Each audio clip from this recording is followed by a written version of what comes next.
Chair Clay, you are good to go.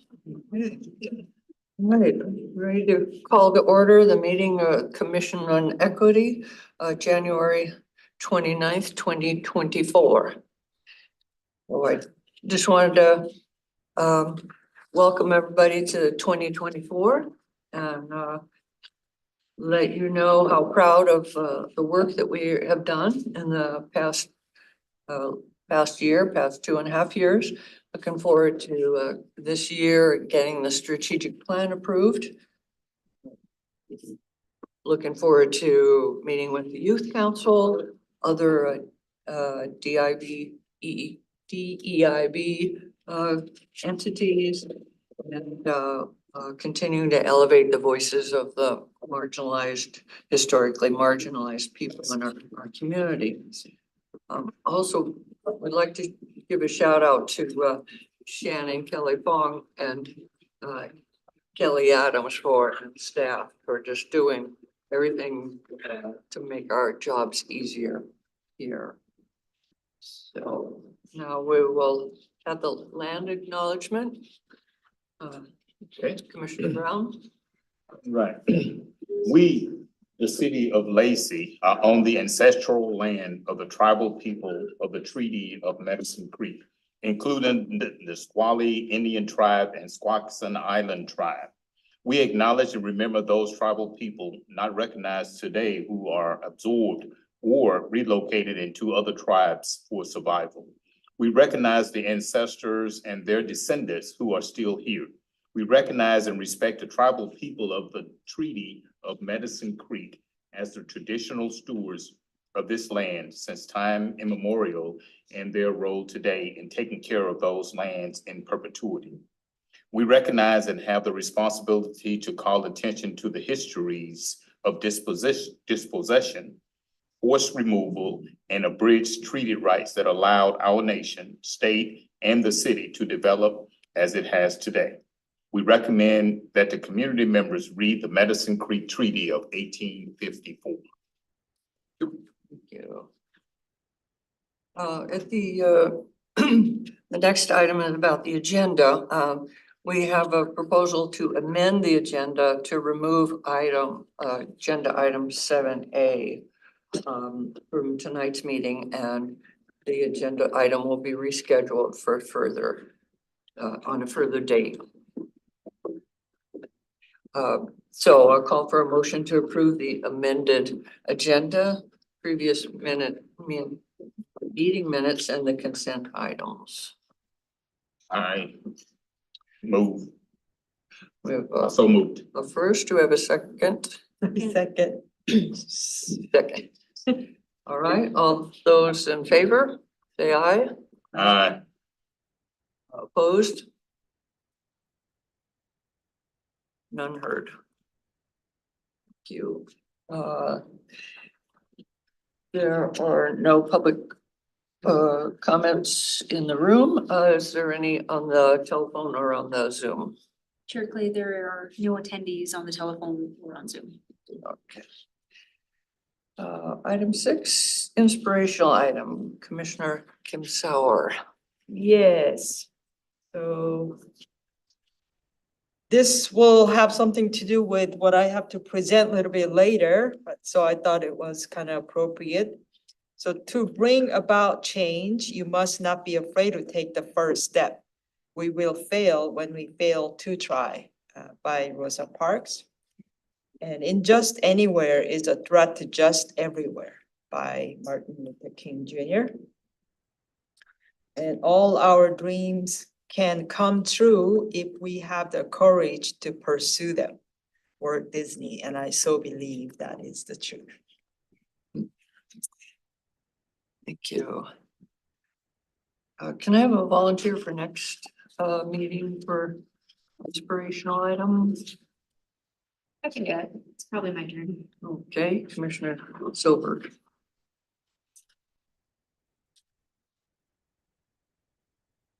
Let's see, so into the business items.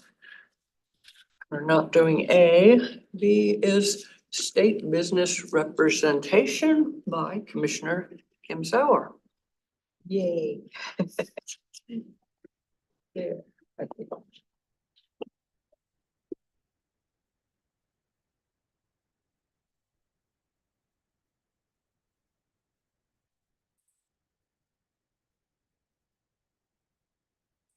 Go to the third one.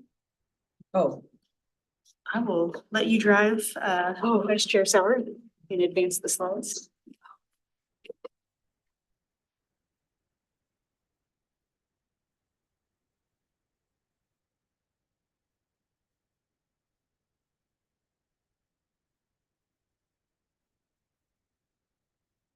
so, yeah, let me introduce myself for those who do not know me. That's not, but yeah, so my job at DES, I am at contract and procurement.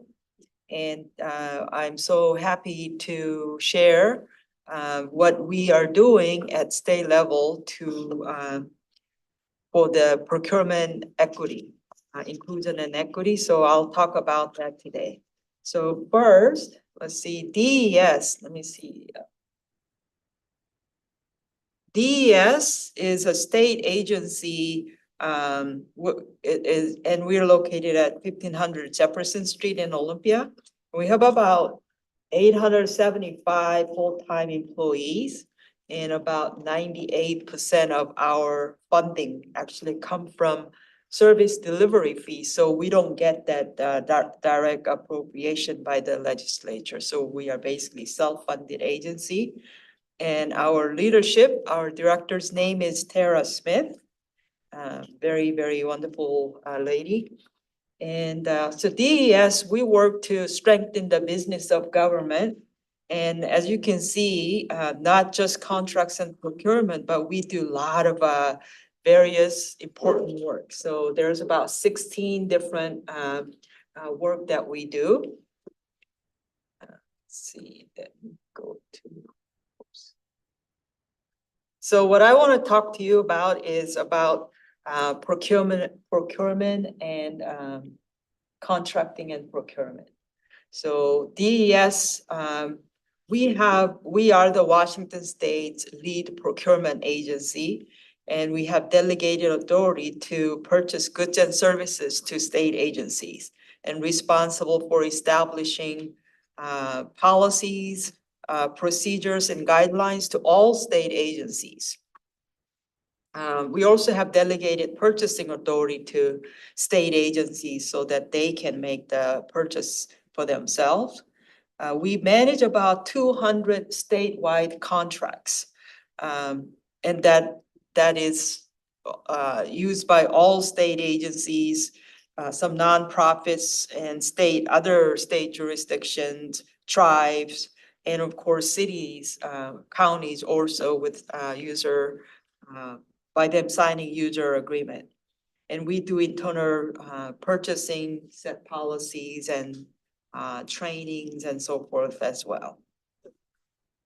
Vice Chair Clay, if I could, I did not set you up for success, so if you want me to just help move some of these items, so it might be easier for individuals here in the room to see. I'm sure people online can see well, but just to help a little bit, we'll move this out of the way.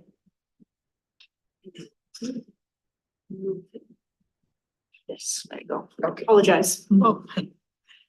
Ready? Okay, now I'd like to. Oh, yeah.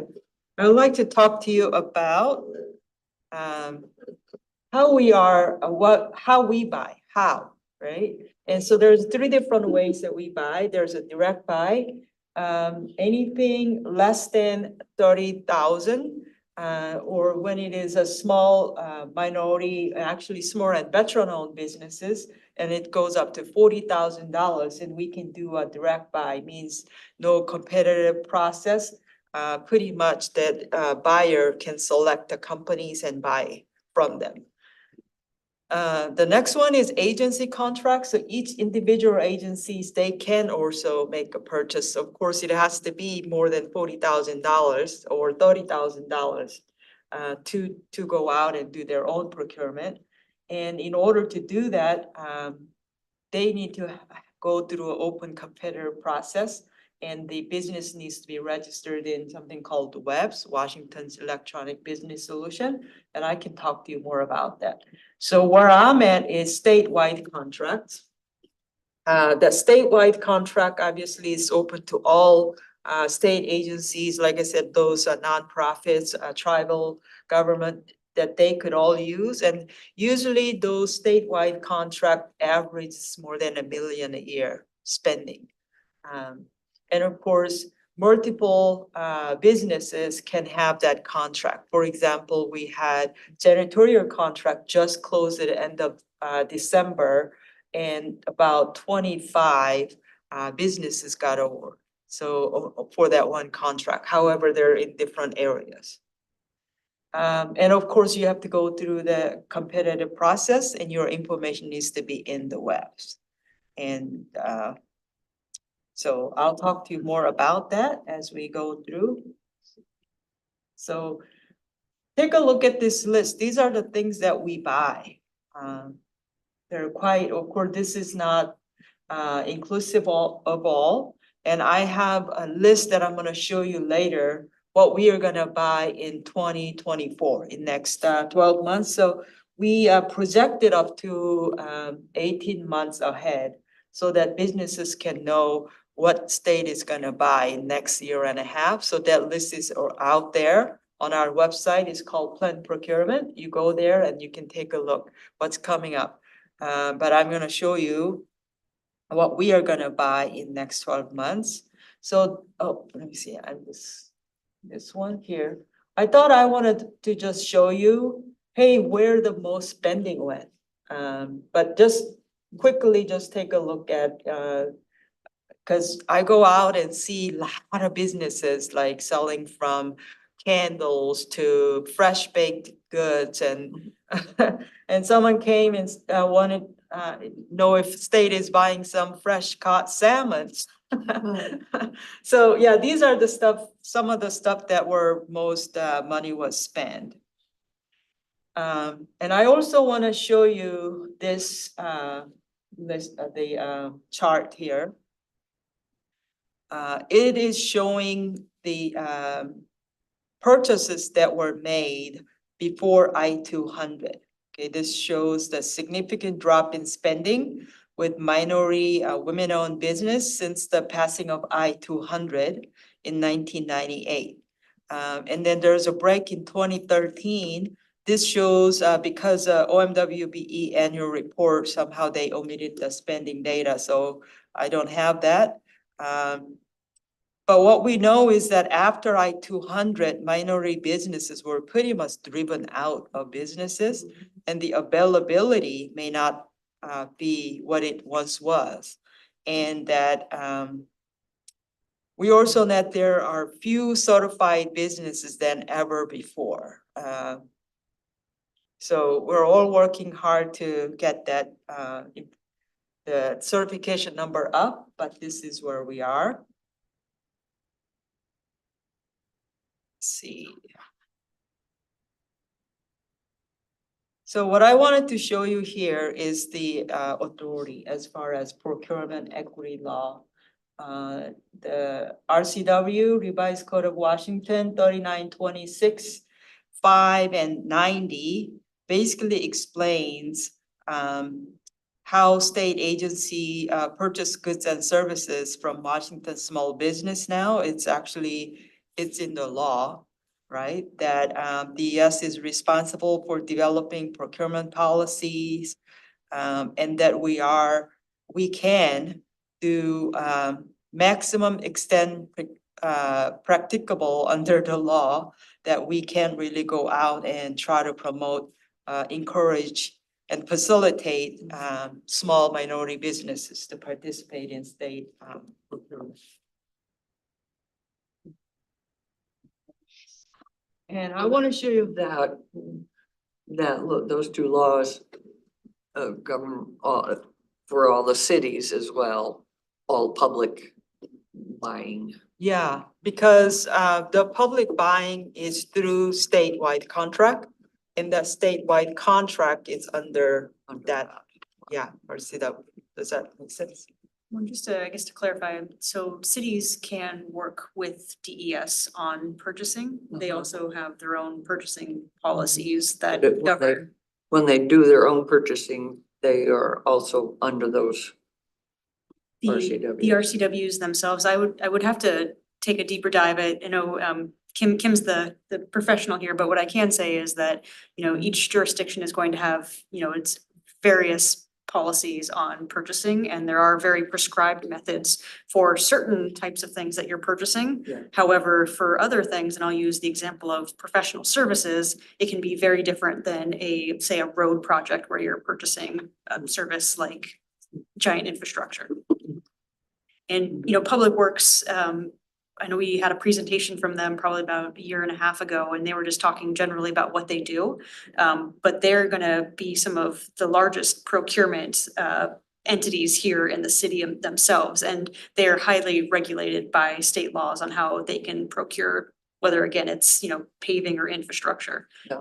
But for other things, you know, like I mentioned on public professional services, it's a little bit different. So, yeah. So take a look at this roadmap to contracting equity. You may have looked at this map before. Some of you may know that Washington State conducted a disparity study in 2019. And at that study showed that less than 1% out of 1.9 billion went to minority businesses. And that around that same time, DES created a Procurement Inclusion Equity in Short PIE program. They created that program, and I am in that program. So where we are now, we are taking now race and gender neutral measure, okay? Because it's against the federal law actually to show any preference or preferential treatment to gender and race at this point. So we have to go and take the neutral measure, and that's where we are. So once we do everything that we can to promote race and gender neutral measure, and it still do not create the result that we want, then of course we can go then we can craft a narrowly tailored to race and gender preference program. So while we are doing that, while we are taking gender neutral measures, I will be talking about what is that we are doing right now to bring the disparity gap. So a lot of my discussion will be to talk about what is it we are doing to remedy that situation. Yep, there we are. So there's 5 of us, and that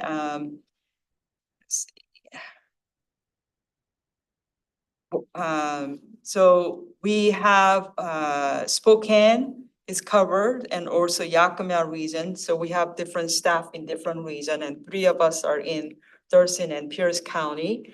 And so with PIE program, we have quite a bit of partners in our effort doing this. Business Diversity Advisory Group, BDAC, we call it. They are the business owners themselves. So we meet with them once a month. And basically they are helping us to remove contracting barrier for minority businesses and women-owned businesses. Because they're the one who's actually trying to do business with state, and they tell us. And whenever we have new policies, procedures, they will hear about it first, and they'll give us the feedback. And the BDAC played a huge role when we did our disparity study. They're the one who gave us a lot of recommendation. Hey, these are the barriers. These are the problems that we had. So they have a very good role making the PIE program strong.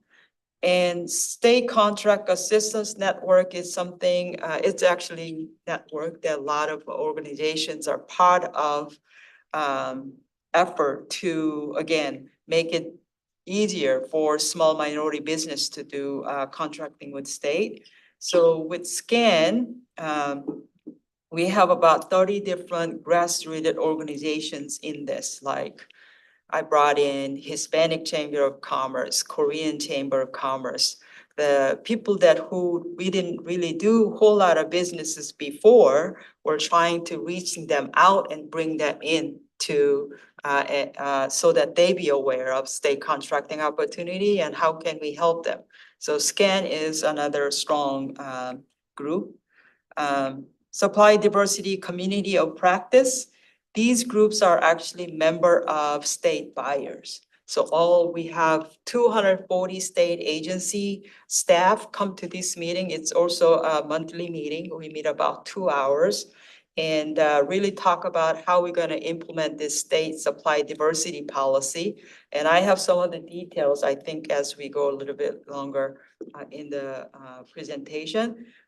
So in short, PICOM people, they're the state agency buyers. They come and they hear about, and Wesley, Bureau, City of Lacey is more than welcome to participate.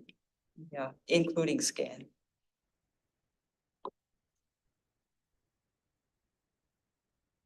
So these are 3 focus area of our PI program. So we want to change hearts, mind, and behavior of state buyers. So we do that by changing policies, rules, and creating new procedures. So you do the big thing, right, by changing the laws and rules so that you can change people's behavior. And then we want to create a pipeline where the small minority business can participate. That's what I do. So policies, procedure, that is our Shanna Bearhand, program manager. That's her part where she goes and do this part. I build pipeline, and then our team kind of work everything else all together. And then we also look at the data. Data really tell us how we are doing, how we are actually making progress. Okay. So how we are helping small diverse veteran-owned businesses who sell what the state is buying. Again, we can't work with fresh bakery goods and stuff like that. We have a certain items that we buy. So we have a very particular targeted market. So how we are helping them, how we are working with them is to giving them that technical assistance is so important. Again, you got to be on the webs. Your friend needs to be on the webs in order to do the business with state. So that's how you become bid ready, right? And then how do you find state solicitation and how do you become successful and grow your business? All that we have one-on-one mentoring, one-on-one technical assistant, and I will show you how we are doing that through SCAN, State Contract Assistant Network, because DES, we can't do this all by ourselves. We're just 5 of us, and then even 5 of us have a different role. So we have to do it from the community partners, and that's SCAN is. And then our monthly open house is a virtual workshop. This is where we tell folks how to do business with state. And it's been going really well since we started. Any given month, we have about 50 people attending. And then, of course, it's about an hour session, and we are there until we answer last questions. And then from there, you're not done there. If you need to go further, we have actually Open House 201 that we work with Apex Accelerator, Tabor 100, some of our partners where they can take them from that part to the next level, so they're not like left there by themselves. SCORE is also partnering with us, and they have services they're providing. Networking, training, and workshop is so important. I was telling you about janitorial contract that we worked very recently. So the folks who, so really happy, there's about 9 businesses that, they didn't have contract before, so this first time they got the contract out of 25. And so it's not just, how should I say? Coincidence that it just happened. There was a lot of work that went to make that happen. So we were providing basically A to Z from the minute you were capable and willing businesses, then we take you to the next level. We pretty much dissect the solicitation. Here are the templates here. Did an analysis of, is this a good opportunity for you or not? Are you able to do this? And then we had a contractor consultant who went and read your RFP, made it all proofread, and then it was submitted. From there, we're taking you to the next level now, how to grow your business as far as your workforce management, your marketing plan, all that will be handled by NowScore. So we have these business partners in different area, different sections. So like to see that as a roadmap of this is how we did it, and so we can apply to other contracts as well. Really comprehensive. Mr. Sauer, on the open house, can you tell us a little bit more? Is it like at a frequent time? And how do you get the word out to get individuals there? Oh, great question. So it's a monthly, okay, where is it? The other way around, huh? Okay. So yeah, it's a virtual, third Thursday of the month. And that we actually issue, monthly or sometimes more frequent than monthly. We have a diversity newsletter, business diversity newsletter and contract connection newsletter. That's where we really post these. And I also, in my business card, back of my business card have a QR code where you can sign in for the open house.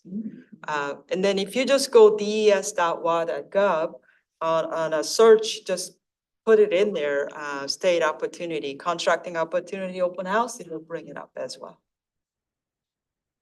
So yeah, if you do attend that, you will learn from A to Z of everything.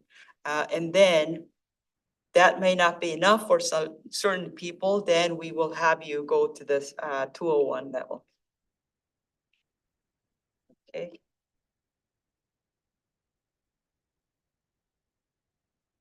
So the procurement practices currently out of supply diversity policy, this is what we do.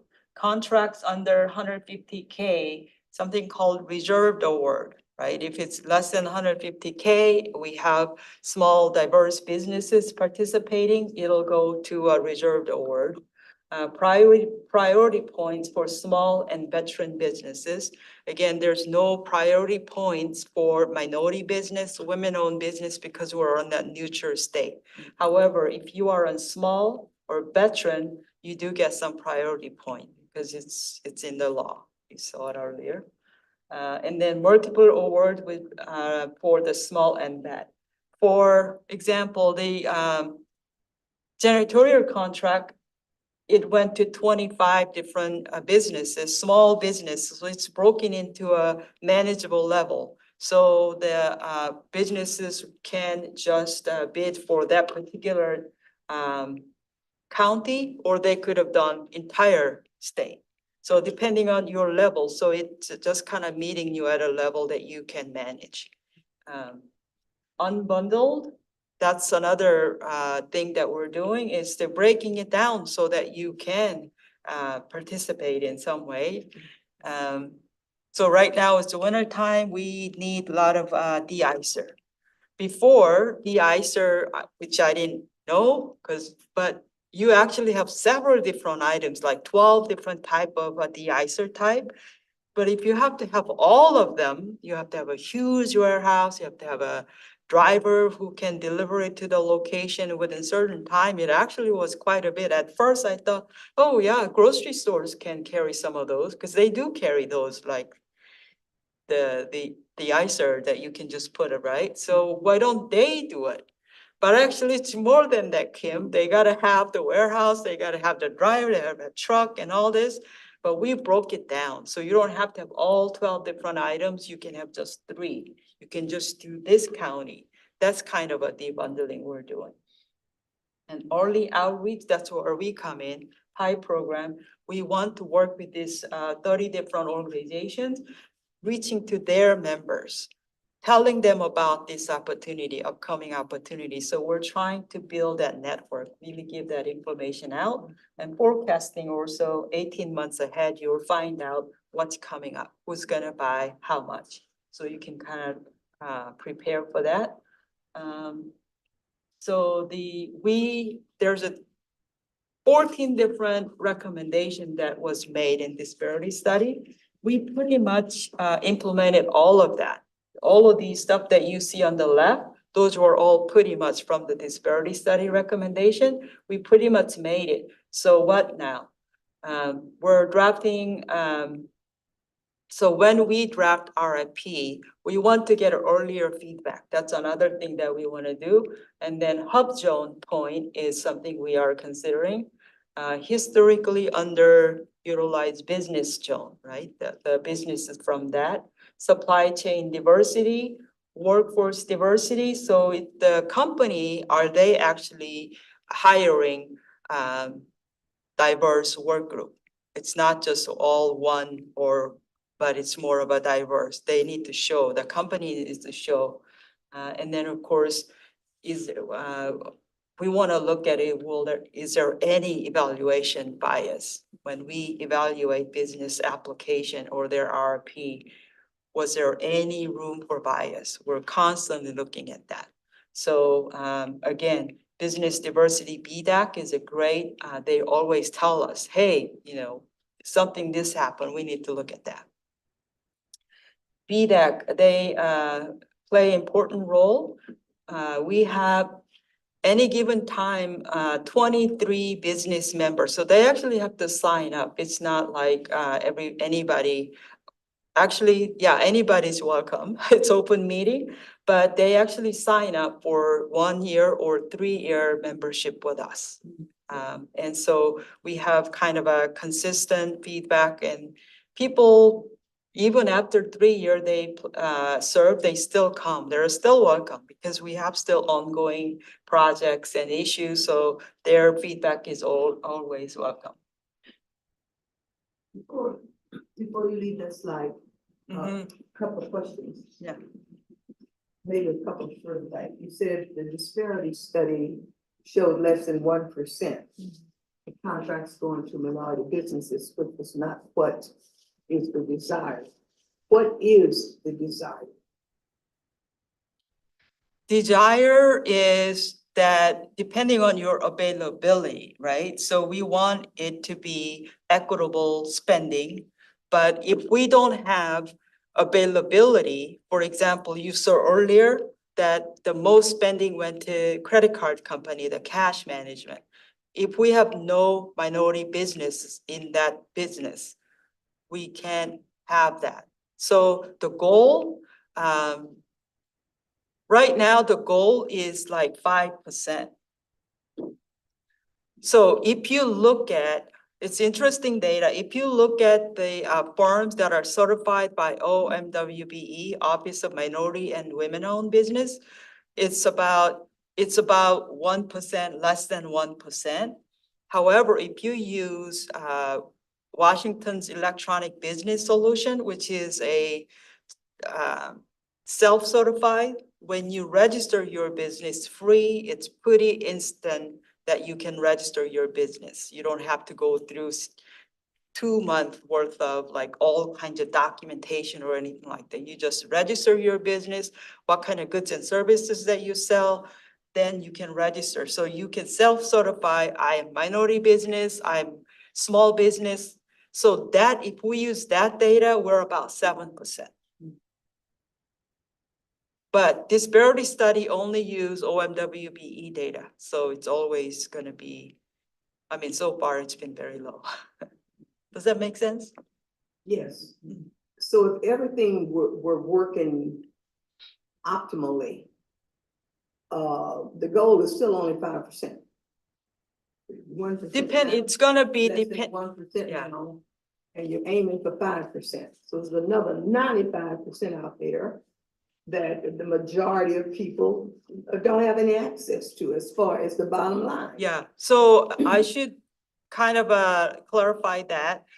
We need to have ability, if you wanna set up a goal, you have to have availability, formulary wise. You have to have availability in order to make a goal. So if we don't know how many business available to bid that particular contract, we really can't set up a goal because we don't know. Does that make sense? That makes sense. Yeah. So from an equity point of view, Mhm. where does equity become accomplished for the state in the millions of dollars that it spends every year, given the makeup of the state's population? And OMWBE, you know, I'm very familiar with that from the Mhm. very beginning. Mhm. It hasn't done what it was set out to do, to try and level the playing field. So at what point, you know, and it sounds like a lot of activity, a lot of meetings, a lot of things happening, but bottom line is, at what point does equity become achieved for the state dollars that To are- me, more the better, more the better. I can't just give you, 35% sounds good, because if there's availability of 100%, I'd like to see 100% of them getting the contract. But we need to know the availability first in order for me to give you a fair, number of businesses getting. So first of all, are they getting do we have availability? And then are they being informed? Are they being supported to do this? Are we removing barriers so that they could do this? So if you're looking for number, give me number, Kim. No, I don't have the number. I'm not looking for a number. Okay. But at some point, Mhm. you know, all of these efforts. Yeah. Hopefully would result in a larger segment of the population reaping the benefits of the many millions of dollars that flow through the state contracting process. Absolutely. And I don't know what that number is, but I'm Yeah. trying to relate the definition of equity with this, with all of these activities, and with the disparity study showing that less than 1% now going to minority businesses.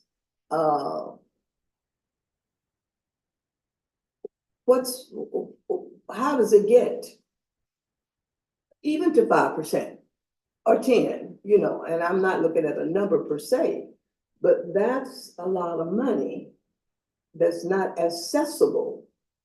But that doesn't say there aren't a lot of minority businesses out there that's struggling, going under, trying, can't make it to the starting line kind of thing. And so I'm just trying to figure out, as we sit here in 2024, what's going to be different in 2034? You know, we're saying less than 1% now, come back still less than maybe 2%. Yeah.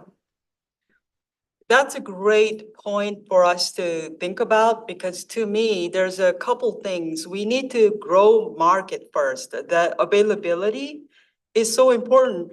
I like to buy from him, but he's not selling what I want to buy. I mean, so I hope it doesn't sound like excuse. I go out and talk to businesses. I have hard time finding businesses who sell what we buy. I understand. Yeah. That's the reality. Yeah, so that our role, I think, is to actually help foster the market so that small businesses become more of venturing out to different things. You know, strong ecosystem is so important so that you get to grow. So it's not just DES work, but commerce, a lot of nonprofits, everybody work together to help grow that capacity. And then remove those barriers, right? If it's the language, if it's the experience that you're asking for. So let's say, for example, you have to have 3-year experience to get OMWBE certification. But if you worked as a janitor for 3 years or 5 years or even 15 years for somebody, that should transfer right to your business experience. We're making that happen. So that's BDAC, people who's having this business experience coming and telling, hey, these are the barrier. I did this for 15 years. Why do I have to have a 3 years of business in order to do this? So we made this happen. So I think it's a complex and that a lot of people need to work together. I have a question for you. At very grassroots level, you have your monthly meetings. Mhm. So let's say 5 new businesses come in. What is the biggest roadblock, barriers that they face when they are first introduced to you? Is it the licensing? Is it the bonding? You know, their knowledge of how to bid? What are the things for the small business who comes in, say, I want to play? What is it that they don't have that you work with them to get? The licensing, the bonding, those other things. Do you do that? Do you Yeah, hold their hands through that process? depending on where they are, we're creating system. If somebody need that hand holding, we're doing that. That's why we have hired a consultant for the first time, DES. And that consultant is actually holding you from A to Z. Read, dissect this RFP, and then really like sit down with you and this is what you need to do. They're basically like writing it for you. And you really shouldn't do that. Apex, they don't do that, right? But we want to do whatever it takes to make it you a successful business. And then once you get state contract, that doesn't end there, then you have to do the other part. So yeah, we're taking you there. You gotta do your book, you gotta do your employees now, you gotta maybe you need more capital, you need access to capital, you need a marketing. So that's where we are partnering with Apex, SCORE, SBDC, have them venture out and hold them take it to the next level. So everybody have a different challenges. Some of them say I heard so far. I mean, there's not one particular ones. The bias, sometimes they feel like they had a bias in their evaluation. So if they tell us, then we work on it. For example, this one minority women business, she, paper-wise, she was number 2 in scoring-wise, and they went for interview, and then for something happened, she didn't even get on the list. She was totally put it to the back of the line. So how come number 2 person after interview go all the way down? Was there a possibility of some sort of bias? So we turned that around and we had to go through the process, rebid it, the whole thing again.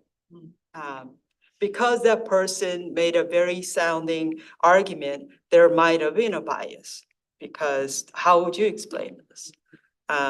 Things like this. So I think that it's various different things depending on what the issue was. I guess I don't have enough to just tell you what was one thing or so. Yeah. Those You know, for things. 25 years, I've been listening to this same issue, Mhm. and there are people from Seattle, Tacoma, and other places. They say the same thing, you know, and the major contractors say, we have these contractors and our goal is to hire minority businesses. Mhm. We don't have anybody to choose from. You see, or we have such a small number to choose from. So that's the thing, and they happen to be certified and all those things. So rather than being a contractor, you end up being a subcontractor or working under a contractor. You're third down the list because you don't have everything else, you know, together. Yeah. So in 20, 25 years, it sounds No. like there's not a lot of growth. And then before I-2000, now after I-2000 killed what momentum there was. Yeah. So, Yeah. Even the small subcontractors. Yeah. Went out of business, belly up. Yeah. So the other question I had, what is the definition of small?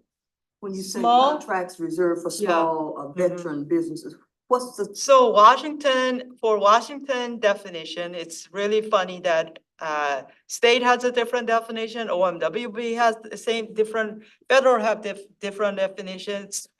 City of Seattle, but for the Washington state, in the RCW is less than 7 million a year or less than 50 employees. So either.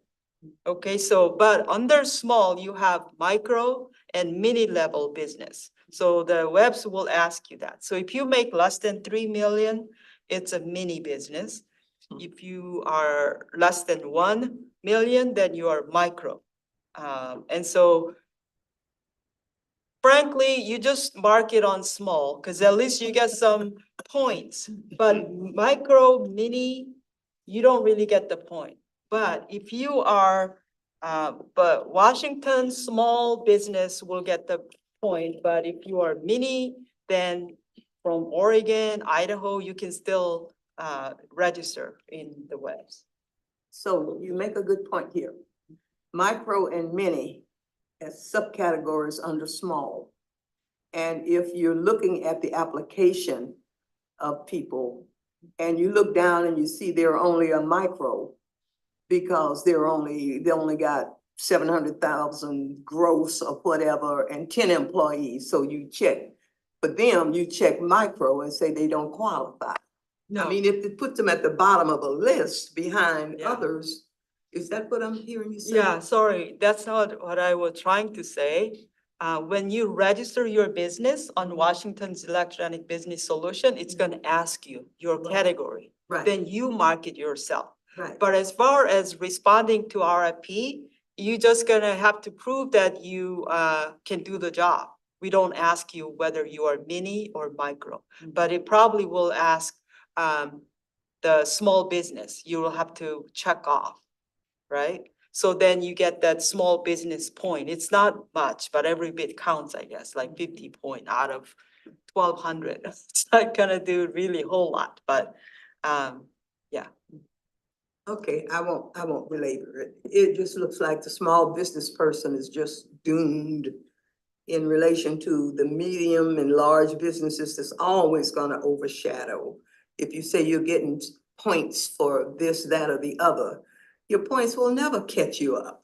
So small business and veteran-owned business, you get points, okay? But if you are not small business, obviously you don't get points. Right. Yeah. That I understand. Mhm. Okay. Thank you. I'll leave it at that. Well, I know that it's not a simple issue, but there's a lot of effort, especially Shanna Bearhan, who's our program manager for PI program. She is out of the box thinker and she's not afraid to speak up. Sometimes she scares me, but she gets the job done. Yeah, so yeah, I'd like to assure you that we're doing what we can, really. And we hear constantly from everyone speaking up, what are the issue? And we're constantly asking, how can we do it differently? Under the law, to the extent possible.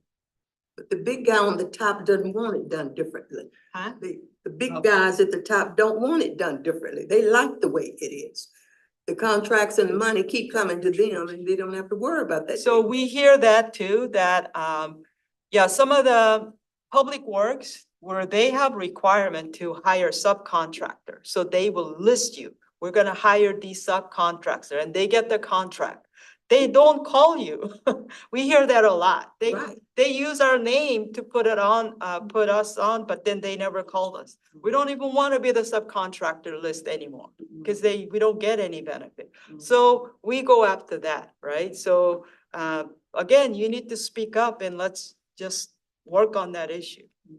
I'll just finish my last comment by saying, I echo Cliff. I'm in those circles where I hear from, I'll say Black folk all the time. that for 35, 40 years, they have been struggling to penetrate that system. Go do this, we'll look better at you. Say, go do this, still no different. But go over here and try that, that'll help, you know. And so the bottom line is still less than 1% after all these years. And so that's the daily chatter I hear. Frustration. Anywhere you go, Pierce County, Thurston County, King County, doesn't matter. But business people of color, particularly Black people of color, they've tried everything that's been prescribed to them. Jumped through every hoop, sung every song.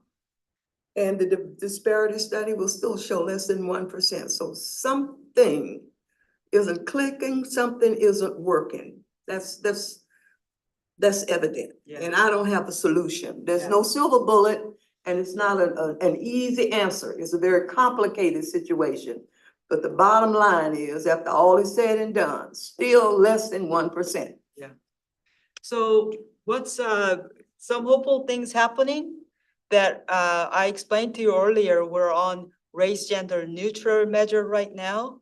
So DOT, they're actually going for race and gender preference point. They're starting that. They just were discussing establishing the rule to do that. So yeah, they be the frontier and we'll be following them. So some good things. So what we can do together here, we all want to change, right? We want to all see the better number. Please help us do our job. I need availability. I need to see businesses in the areas that we buy. I need to talk to them. I want to help them bring on. So I keep saying this janitorial contract, I seen it happen. Those people who never had state contract before, we walked them through, we knew who they were, we found these capable and willing businesses, we were able to bring them on. Okay, so help us find that availability. If I don't buy, sorry, t-shirt, printmaker, Jara, handmade Jara, all those things, I see them. We don't buy them. What can I say? So that's my first problem for me as we're trying to do this, really having hard time finding that availability right now. We had to extend it now twice for our vehicle maintenance and repair contract. Since last November, we had to extend it until end of December. We extended again for February, until end of February, because we don't find the availability. So. Mr. Sauer, on that note, are there any programs at the state? I know, here locally, we have like the startup and the build programs that try to, provide information on how you would start a business. Are there training programs out there like that would help get people into the fields of availability that maybe are lacking? So that's where I am working with SCAN partners. Again, there's 30 organizations like Urban League Tacoma, Seattle Black Business Network, Black Business Excellence, BOBI, Black Dot. I have numerous organizations working with our PI team, trying to work with them. And actually I have small, I don't want to call it a grant because I don't go through the grant process. We just sponsor them. We give them small stipend so that they can pay for their employees to help them through this process. So there's a small stipend program that I'm running under SCAN, and we're doing that. Do you have a date to redo the disparity study? They don't recommend it like another 10 years, about 10 years they do it. So we're doing everything we can in under the law possible now. Yeah. But again, the DOT, they have a stronger data than we have, and then the management is taking kind of like lead role there, and they're trying that. So we'll see how that goes. Yeah. They're leading this effort. So what we are changing, reducing Amazon spending. And once we said we will do that, I was shocked, the reduced. So even 2 years ago, it was like $250,000. Now it's about $1,600 last few months that we checked the record. So when we say, hey, let's do that, this is making sense because we want small businesses directly, not have to go through the giant organization. And that's what we're doing. And then we're doing less of nationwide, like NASPO contract, so that local businesses have more opportunity to do this. So anyway, these are the things that we are trying to do. I think I explained about the owner's experience rather than the business and things like that. So yeah, if you see something, say something, and then help us find the businesses. All right, let's see. Oh, yeah, those are the folks that are in our SCAN program. We usually meet in virtually, but this was in-person meeting. We met twice, and they actually gave 53 suggestions. They all have a great ideas. And then last November, we met and then we shrunk it down. We picked top three, but it ended up top five because there was tied. So we need to delve into that and see how do we want to make that happen. So that is next step with our SCAN group and also BDAC group. So yeah, take a look at this. This is our upcoming contract. We really need businesses selling these things.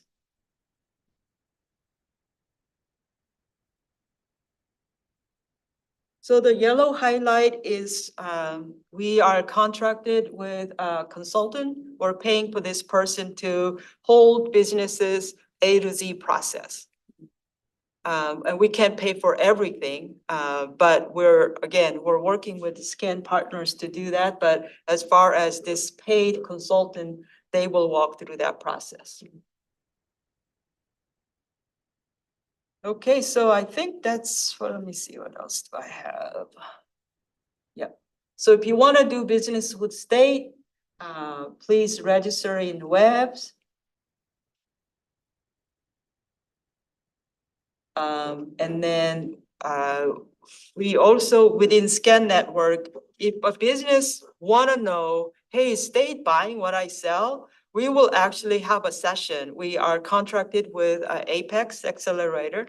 They will sit down with you and then find for if actually any government agencies buy your product or service. So we offer that service as well.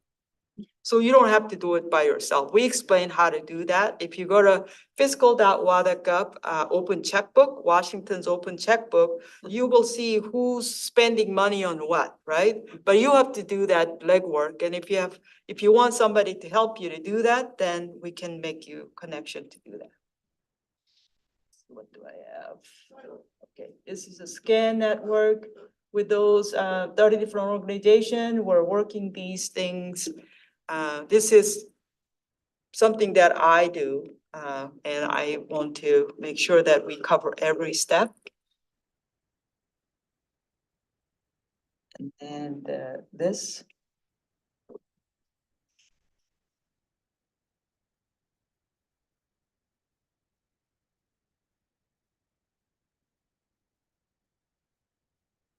So that's what I have. I hope this was helpful. Yeah, it was. It seems very comprehensive and kind of fluid, like listening to what the businesses or the other people are saying and then changing and bringing on things to support them. Yeah. Yeah, what I like about my team is that, like I said, Shannon Bearhan, she's outside of out of box thinking. Sometimes she does scare me because I come from regulatory environment, 25 years in LCB. I went by the rule, I went by the book. But she's attorney, so she knows, she can do it. But I'm like, oh, Shanna, can you do that? She told me, Kim, I was hired to do outside of thinking, okay? So leave me alone. Just do it. Good for her, yes. No, but good for her. Yes, yes. So, yeah, I think our program is in good hand. So I'm totally happy to support and totally be the part of the program. Very happy to do this. Yeah, very different than what I used to do in the other side. This is more of a creative. Whatever it takes, we're pretty much able to do. Our director, we are very sensitive to our community. We want to see businesses to be successful, and our goal is to reaching spending equity with a lot of us together.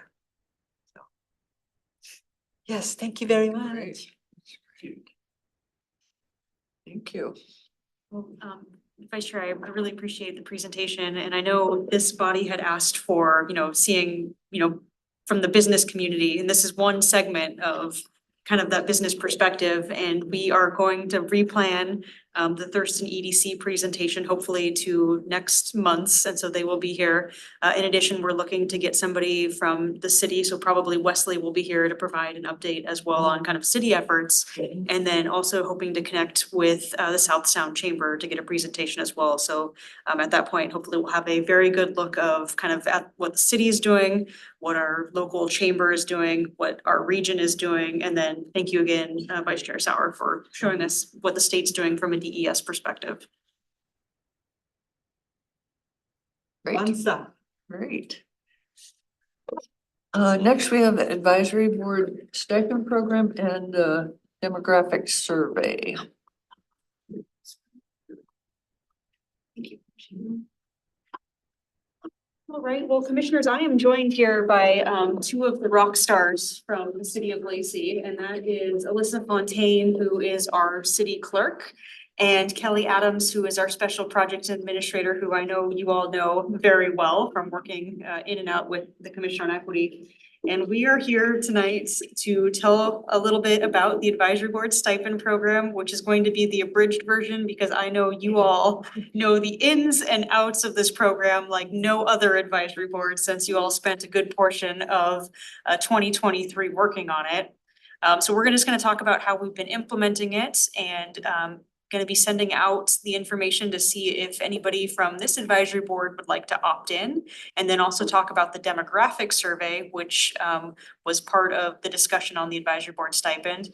And then finally, and this is not in the order necessarily that we're gonna go in, we're gonna talk again about civic clerk and how you can use that tool, and how we'll start using that tool as part of our meetings to help with the advisory board stipend program. So I'm gonna kick off the presentation here, and then I'm going to very quickly give it over to Alyssa and Kelly to talk about the bulk of what's going on.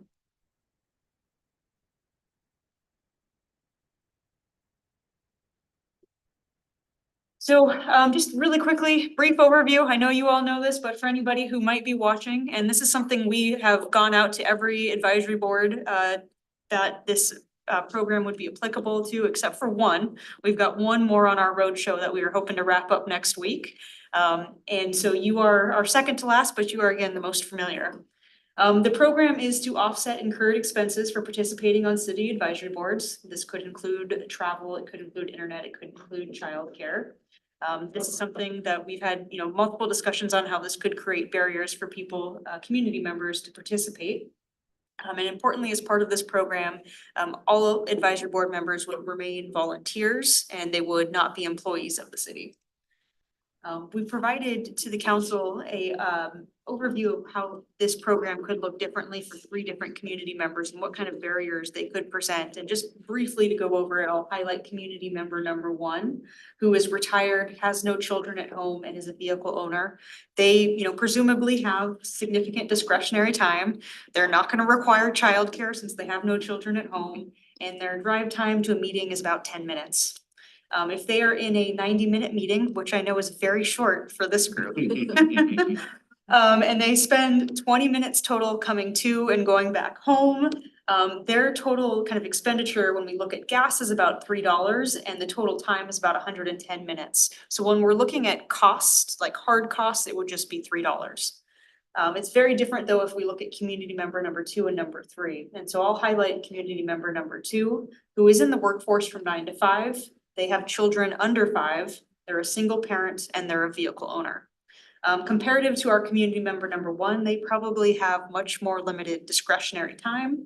They are going to require some sort of childcare, and their meeting time though is the same. It's about 10 minutes. So again, if you have a meeting time of 90 minutes and a travel time of 20 minutes, their cost is a little bit different because it's the $3 in gas, and then I'm gonna go $50 in childcare for that kind of 2-hour period, as taking into account the travel time. So their total time would be 110 minutes, very similar to our community member number 1, but their total cost to go to that meeting is $53. The program itself applies to all of the city's advisory boards except for those that are regional. So it includes our Park, Culture and Recreation Board, our Civil Service Commission, our Commission on Equity, the Historical Commission, our Law Enforcement Officers and Firefighters Disability Board, the Library Board, the Planning Commission, the Lacey Youth Council, the Lodging Tax Committee, and then any ad hoc advisory boards or task force created by the Lacey City Council. And an example of that would be our homeless work group a couple of years ago that the council set up and said, please take a look at this very specific item, make a recommendation. Participants are going to need to opt into the program. I know you all know the policy, and this is going to need to occur on an annual basis. And if they do opt in, they will receive $50 per a meeting attended. And meetings, again, being meetings of their advisory board, not events. And they could receive $50 annually, all the way up to $500, in which there would be a cap. And this would be on a calendar basis, so it would run from January to December. And the stipends themselves would be distributed at minimum 4 times per year. But we are going to be working out and fine tuning the process with our finance department. And we're hoping that it is much more frequent than that moving forward. And stipends will need to follow all relevant tax requirements. The program does not apply, like I mentioned, to the regional boards. It doesn't apply to council members, and it doesn't apply to city employees who are serving on advisory boards. And it certainly doesn't apply to staff liaisons. There's going to be an annual reporting to the city council on the impacts of the programs. We do recognize, and this is part of the policy, that we don't anticipate significant changes overnight. And so we want to study this longitudinally. However, this program is going to be dependent on council providing funding through the budget process on an annual basis. And that's the people who are going to be implementing this program include the city manager's office, the finance department, and the city clerk's office, which is again why I am joined here by Kelly and Alyssa, because they are now going to show you how this kind of works and what the process is. So I'm going to hand it over to them. Thank you, Shannon. And thank you, commissioners, for your time tonight. So what to expect? So for the opt-in survey request form, this will all come to your city issued email addresses. You all are very familiar with your email addresses and have been using them. Part of this program rollout includes issuing city issued email addresses to all of our advisory boards so that we reduce those barriers with communicating and accessing materials. So later on this week, hopefully by early tomorrow morning, you will receive a survey request form that looks like the following. It will come from Smartsheet, which is a trusted communication tool that we are using, but it will also include my name. And it will ask you to open up the request form and fill out the following. So the opt-in, opt-out selections are the very first dropdown. We are asking you to select which one you are choosing. If you are opting in, please notate by accepting the advisory board stipend program terms. And then the following fields will actually auto-populate to your current contact information as we have it on file. So this is an opportunity just to correct any changes that need to be made or any updates, but if there are no changes, please just leave it as is. And then we do recommend that you send a copy of your responses to yourself by checkboxing this very last field right here. Just in case there's any questions or follow-up with staff, you will be able to look at the same thing. So for those advisory board members that choose to opt in, you will receive a thank you message confirming your choice to opt into the program. It will also indicate that a future email will be coming from our electronic payment platform, which is what our finance department uses to issue electronic payments. PaymentWorks is a trusted communication tool that correspondence will be coming in the future. Probably about a month or two later, as finance department is able to roll out all that communication. So it will not be immediate, but it is just notifying you that that will be coming. And obviously, any questions or concerns with the process, my contact information is sprinkled throughout. So again, trusted communications will come from Smartsheet via the clerk's office, as well as from PaymentWorks by the finance department if you're opting in. So if you have opted out, you will not see any further communications from PaymentWorks. Any questions so far? I have a question. Yes. If somebody wished to change their selection later on, how would they go about doing so? This is an annual survey that we are issuing. I think that would be something I would defer to Shannon and the program terms to confirm what that option and selection change would look like. So Commissioner Hegwood, as far as opting in, the way the policy is written is that you would have to do it within the first 2 months of the year. So we are requesting and we'll be sending out, as we turn a new year, every calendar year, the same kind of opt-in. As far as opting out, there actually isn't necessarily language in the policy about opting out. So certainly if there were individuals who at a later date decided that they wanted to opt out, that would be a communication to the city clerk and the staff liaison to that advisory board. Okay, thank you. Demographics. So if you take nothing away from this presentation tonight, take away that we will be here after the meeting to help you with opting in. We also have the demographics sheet preloaded on your iPads in front of you to make this very easy. That's what we've been doing at all the advisory boards, just trying to catch everybody before they leave. So as you know, I was here a few meetings ago. We're collecting the information so that we can identify missing perspectives in the community. We simply can't answer questions right now definitively about who's representing our boards. So we're collecting that information now. This is a long-term effort, just like with the advisory board stipend program. We are saving these responses separately from any personal identifiable data. So this is anonymous, but highly encouraged. And we have had participation so far that has been very encouraging. We will be taking this data and comparing it against national, state, county, and local data. And as we reviewed before, these are our 11 categories that we're collecting information on. And we look forward to presenting this to council and to you sometime in the future. All right.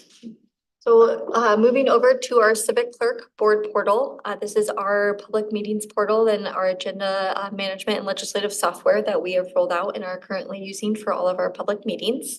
It provides board member access only for you all who are serving on a board, as well as public access to all past, current, and future meetings on our public facing website.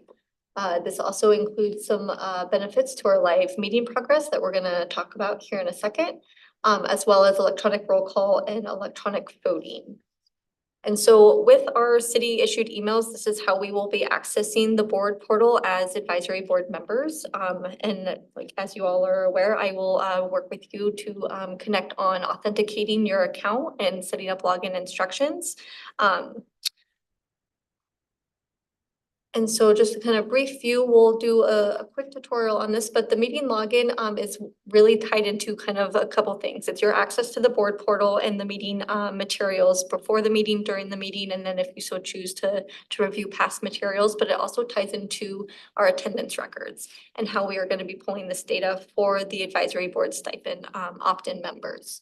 So it's kind of dual process, but it also allows for the public too to see live meeting results, bookmarking, vote results, and all of that. So when we get you all set up, when you log in, it will give you a join meeting for your current meeting, typically the day of, and it will ask you to cast your roll call attendance for that meeting. So we have a present voting. You all will not be using the present not voting, but it is there for select different advisory groups, not used by the city at this So time. we're doing this on top of the Zoom meeting, like clicking on the Zoom meeting. If you are attending remotely, this would be a separate, So you do both now? mhm.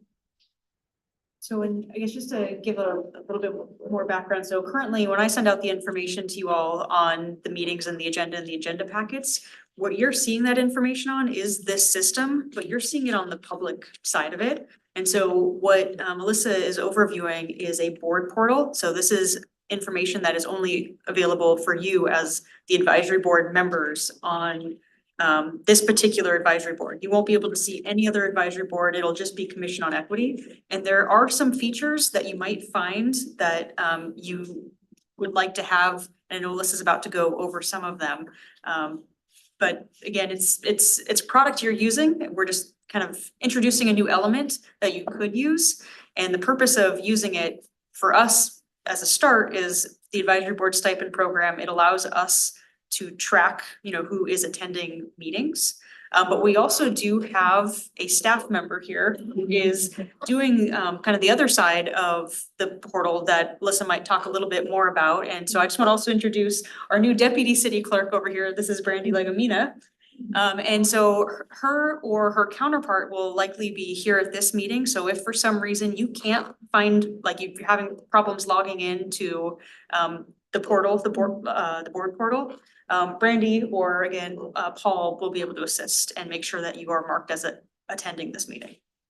So we have been doing this, thank you, Shannon, exactly. We have been doing this for all your meetings on the back end and notating who's present and then who may be excused from a meeting using kind of the same view, but from our side on Civic Clerk. So this just gives you the opportunity to do that yourself and then utilize some of the other features that are available to you. So the stipend is given even, it doesn't matter whether it's you attended in person or virtual? That's correct. I have a feeling I've already signed in and now I have no idea what my password was. Okay, well, we can definitely connect after the meeting.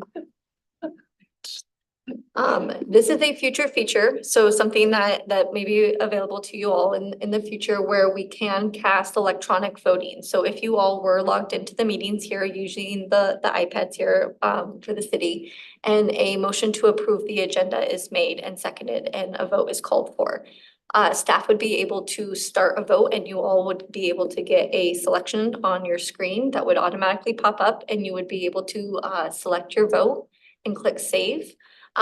In the event we do roll out electronic voting, it is strongly encouraged to still cast an audible vote along with any electronic You don't voting. have to do the Robert's rule anymore? We still have to do Robert's.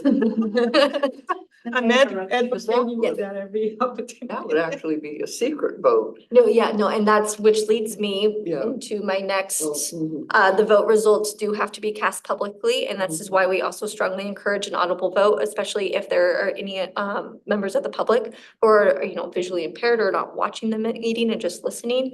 It is important to still cast that audible vote. But we do, whether you're electronic voting or not, this is available right now and has been for all of your meetings. So every time a motion is made, and whether it passes or fails, this display shows up live during the meeting and then is preserved as part of the meeting if you are to go back and view.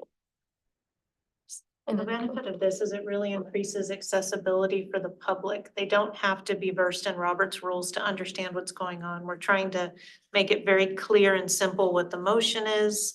And especially when we're doing hybrid meetings, it can be confusing because everyone votes at once. And so this really ensures that when you're participating in a hybrid style, that your vote is exactly what you intended it to be. Any other questions? So then as we speak, it's gonna like pop up on your screen? So we're not rolling this out just yet, but Okay. you know, when we do in the future, that is something that we would even come back and offer maybe some implementation presentations. But yes, it would be something that would, when you're logged into the board portal, automatically populate on your screen for you to select and save your vote.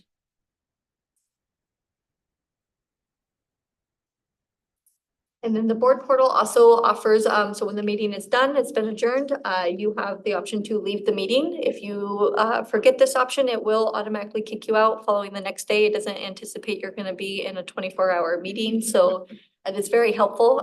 But yes, you will be able to join and leave the meeting that is current to you as an advisory board member. There are users that serve on, you know, council as well as advisory boards, so they have multiple meeting types that show up for their display. So it's important to only join and leave the ones that you're currently attending. And then I am going to stop share and do a quick preview. Let me get logged into this real quick.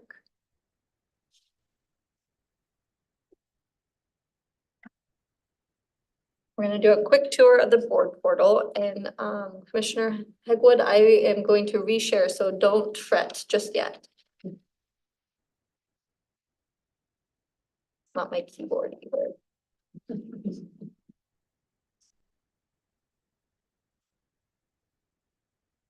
think this would be most exciting for a new board member. Someone who is still getting versed and comfortable in the conversation and the rhythm of things, to be able to see a visual of, oh, we're voting now, that's what I heard, and confirming that. All right, so I have logged in to the board portal view. So this is something, as an admin, I am seeing a lot more meeting types available to me. But and also I should not probably join the meeting for the Commission on Equity, because it will update Brandy's station back here as maybe a potential attendee that we don't want to document on the official meeting. But I'm going to show in a different meeting that's not currently online what that all will look like for you. This is the exact same materials that is presented to the public. We're not publishing two different versions, it's the same agenda materials. It's just displayed differently so that you can navigate it as advisory board members. So you are able to select the agenda or go to the packet. It also gives you line items, and it will detail what has an agenda item currently attached to it, but provide the meeting materials for it as well, so that if there are any attachments, they will be displayed. Again, this is all available in the packet version as well. But if you are previewing this prior to the meeting or even during, and you want to make a note to, you know, follow up on, or something to ask staff on, it does give you an area to search notes. This indication here that is private is completely incorrect. Obviously, as advisory board members, anything that's notated here is considered a public record and can be disclosed if requested. So please only use this as within your role as an advisory board member. And then moving over, it also gives you the same view for minutes. So all approved minutes would be a part of this. You wouldn't see anything in its draft form, but anything that you all have approved at previous minutes or meetings will be attached and uploaded here for you to find. And then again, same thing for media. You're able to go through and watch the recording that has been bookmarked according to your meeting, and review anything that you may need. And scrolling back, same thing, you're able to go through, and then it will give you pre-populated for the entire schedule for your public meetings that are scheduled for 2024. Any other questions? Those look like they're all previous meetings. These are all, yes, so it will start with your current up here. I have not published agendas for Or anything else. too far in advance. Yeah. We typically only do that, the week prior to a meeting. So once agendas are published, they are here. So that is a great, yes. You are able to go see events that are scheduled through the public meeting throughout the year. So thank you. That's an important thing to note. Lisa, does it send email notifications to board members that a new agenda has been published? We currently have not set that workflow up, but very similar to how you receive notification from Shannon, the link will just take you here versus the public portal. So you're still able to access the meeting materials, very similar to how you're currently doing.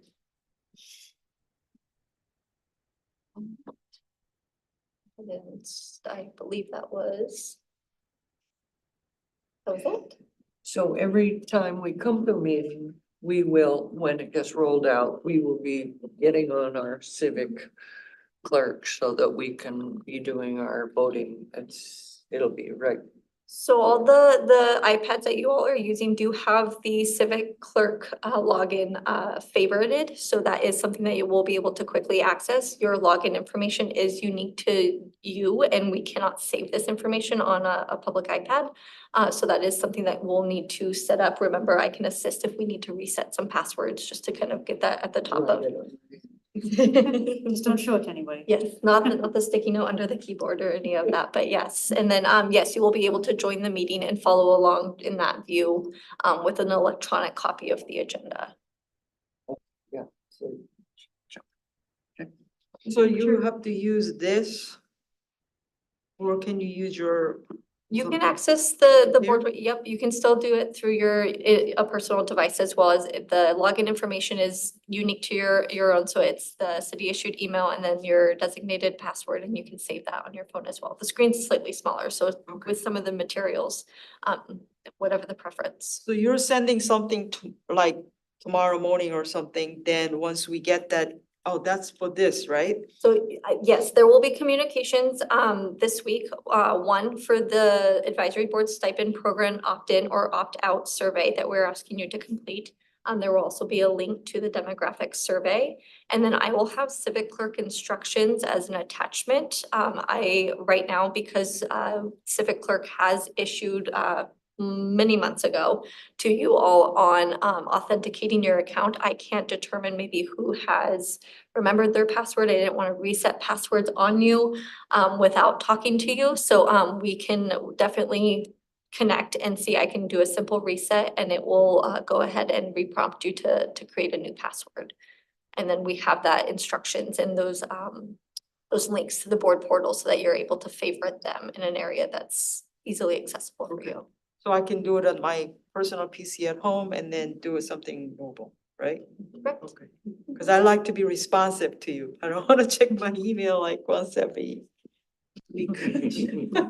So, Well, and Alyssa and Kelly are gonna be staying here again just to offer some support. And then also, Alyssa, like she mentioned, has her contact information on a lot of the materials that she's gonna be sending out. So please don't hesitate to say, hey, I'm having a problem or an issue. And I think, Chair, to go back to your question, we're showing you these tools and we want you to play around and get comfortable. We still have, staff who are gonna be helping us and supporting us and transitioning. And so we're not saying, hey, you have to use this right now, but we want you to get used to it, log in, try it out. And then, eventually we want to bring everybody to the point where, we are going to be using some more of these tools. Just again, for what Kelly just mentioned, the accessibility and the transparency.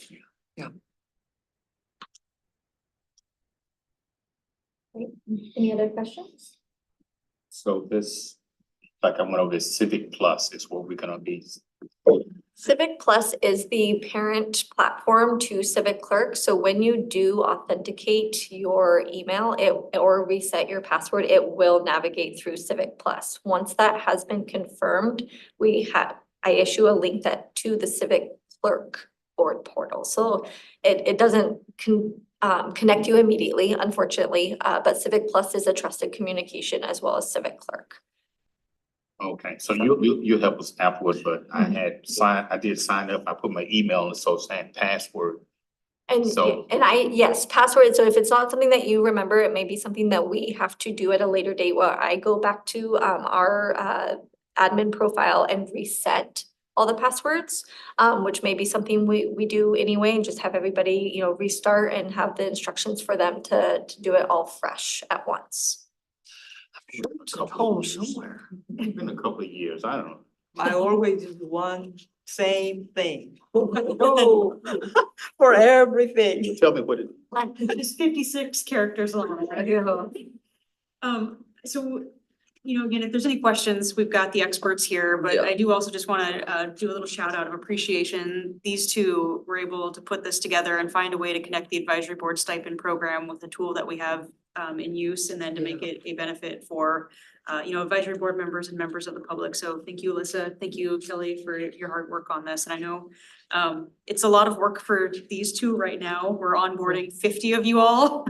And we hope in the future that, you know, as we have one or two members, it's a little bit easier, but please don't hesitate if you have questions. Thank you. Yeah. Alright.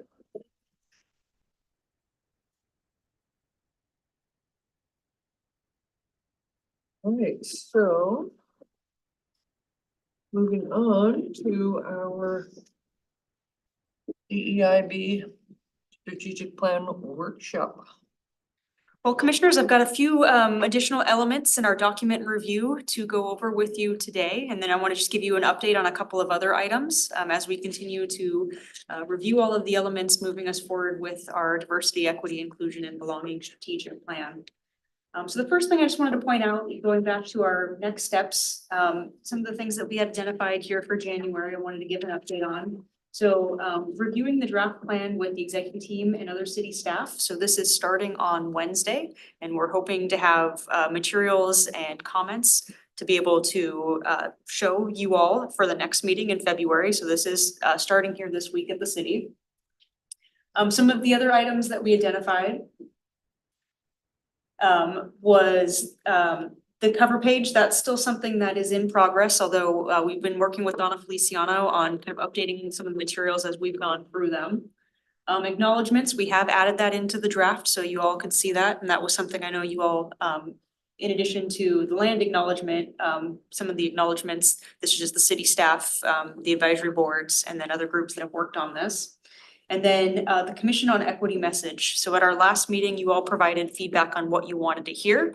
And taking that feedback, we drafted a message, and now we want to get some feedback on if there were missing elements or other things you wanted to accent or highlight as part of this. And so that is going to be part of the feedback we want to get tonight.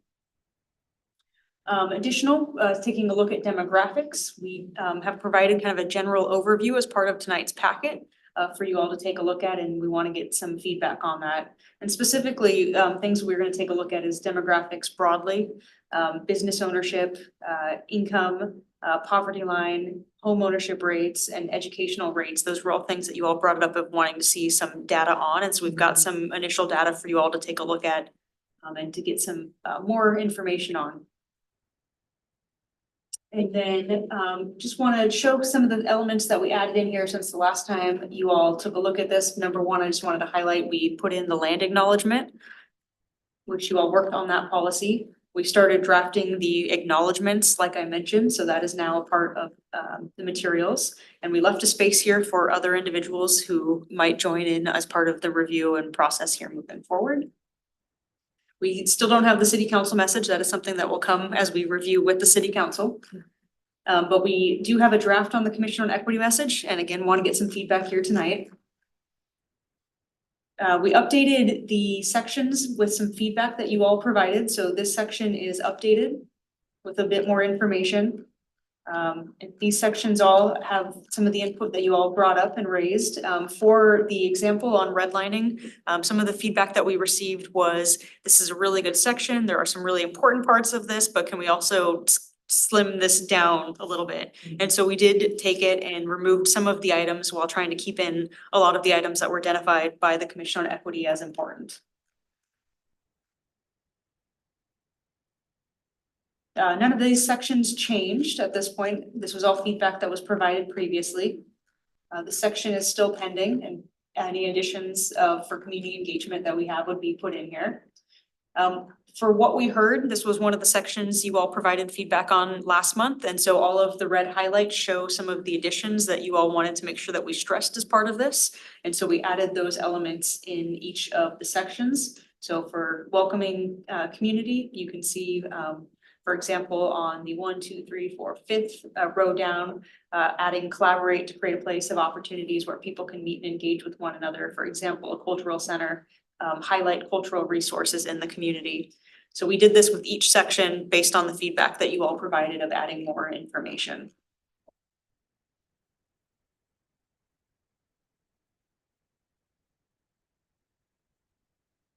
This section was previously reviewed, so there were no changes to this section. There were no changes to the roles section, other than increasing the example here in advocate, which was something that came out at a previous feedback that you all had provided. And there were no changes to the mission, vision, and values or the sections below that because we reviewed those previously. So those were briefly, just to give a kind of a general overview of all of the updates since the last session based on the feedback that you all had provided. And then what I'd like to spend a couple of minutes with this workshop is reviewing some of the new details, which is going to be our Commission on Equity draft message and then the draft demographics. And so Commissioner Hegwood, there is the Jamboard and the Jamboard is open. I sent the email out so that you could participate remotely. So if you can look through your email, you'll be able to find all of the access points so that you can do the same exercise that this group is about to do. And I figured we would do a very similar process. You all know this drill really well now, where you're going to get sticky notes and go around to each of the tables, except for with this time, since there's only 2 things to review, we're just gonna go around and let you self-pace to what you want to do. I do have the draft equity message in 2 stations here because it is the longest thing to read. So where Chair Clay is sitting and then where I am right now, this is the same information, so you only need to go to one of them. And then starting over by Vice Chair Sauer is the demographics section. So that starts there and then wraps its way around the table and how the information was put together. And so what we'd like tonight is just some feedback from you all on these 2 sections so that we can get these updated as part of the plan. On the demographics, is it, I mean, obviously, we're not gonna change the demographics, but is it what we think should be included in our package? Yeah, And what we don't need or what isn't there? Sure, and I think, it is what we have, right? So this was pulled from the US Census, and so it's information that we have readily available. But I think it'd be, good to hear maybe some missing portions of the demographics that you think might be there. But we are limited to where data exists. I think that was the question that Commissioner Jackson was asking about just kind of the data and tracking and the progress. Well, sometimes finding some of that demographic data can be very complex. And so it might not be available, but we still want you to see what's out there right now and any additional feedback you might have and where we might be able to take a look for further resources. And so I'll use the example of one of the questions that came up was homeownership by race. And so while we have some information on it, and I provided hyperlinks to a couple of maps, it's not exactly for the city itself. It is for certain census tracts, and they don't necessarily always align with city boundaries. So with that, any other questions? All right, well, I'll hand you all a sticky note and feel free to make the round.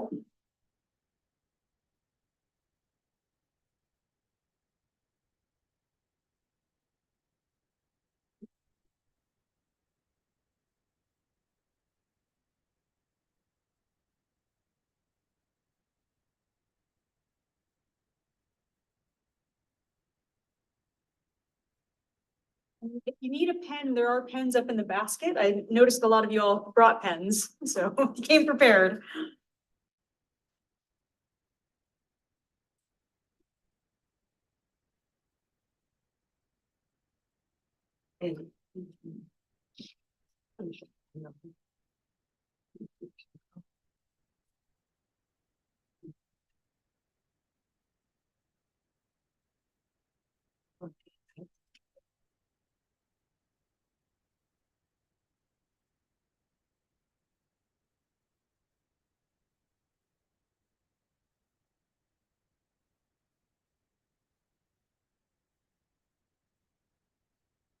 would this be a place we could put,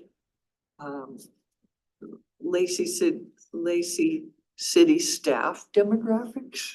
Yeah, and that's something we're working on presenting, but we were gonna put that in as part of the benchmark data, so. You know, one of the things we'd heard previously was that accountability, right? Yeah. And matching it up with the workforce, and so that would be in that section.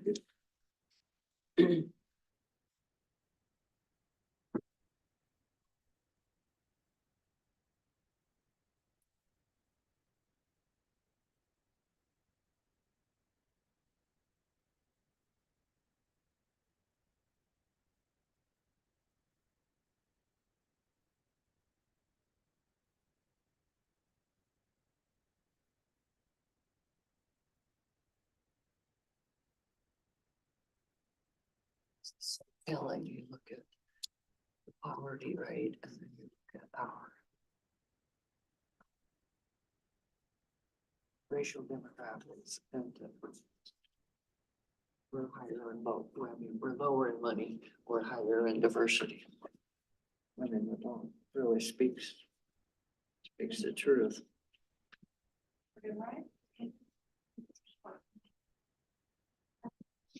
Not this big.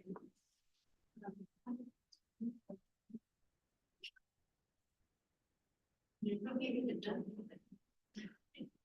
You could just like.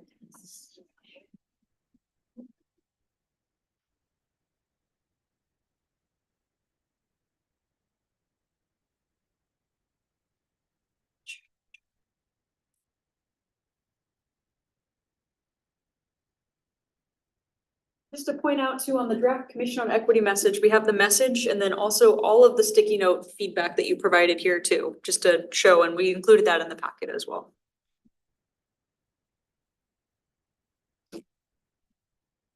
So what kind of comment are you looking for? If any? This is just run your eyes over this and be aware? Oh, okay. Oh. That emphasizing was a gap, or maybe we can the 2020 census and find.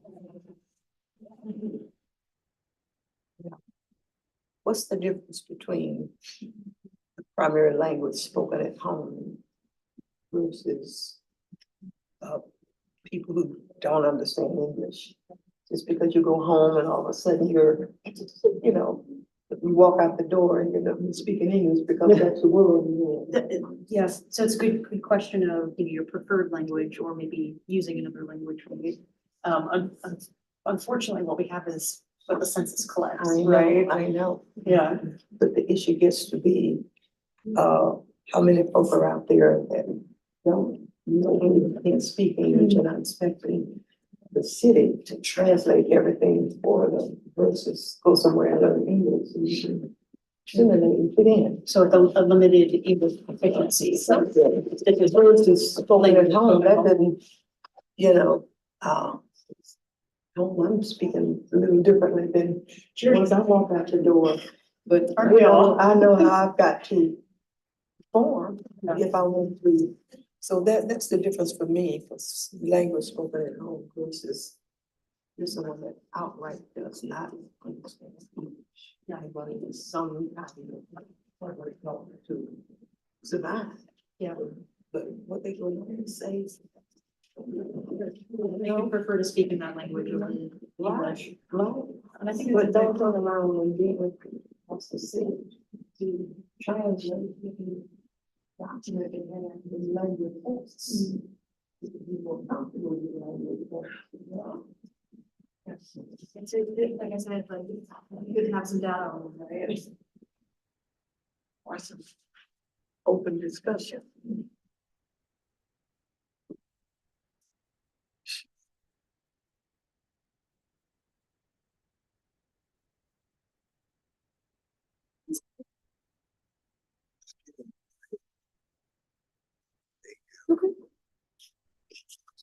Thanks for attending. No, all right, I thought I had to stay here till the end. Samuel, I think you can stay here as long as you can. So, you know, if you need to head out, you can. We just have homework and stuff. This might be a good time, Samuel, if you wanna head out and appreciate you being here. Have a good night.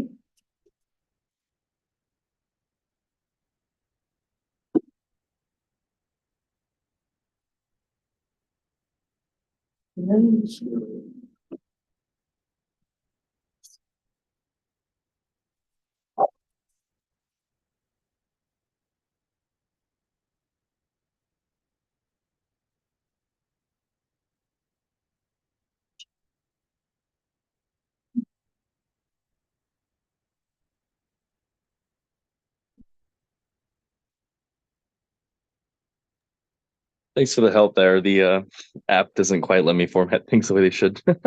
Happy to help.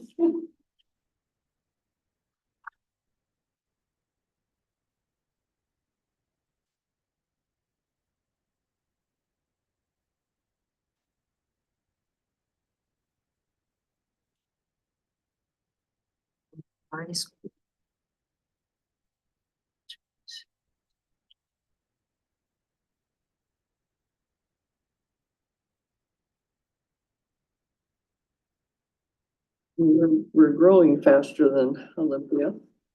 Mhm.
Same section schools for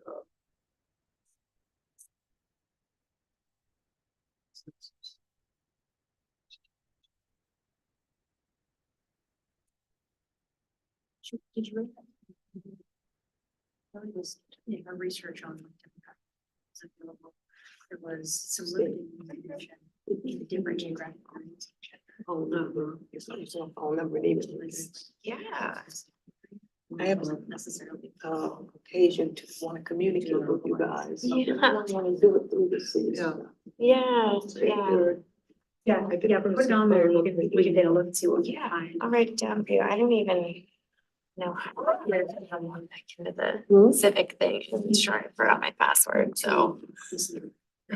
Yeah, Do that a while ago, but I don't remember. I don't remember either. Still be very sensitive. Topic.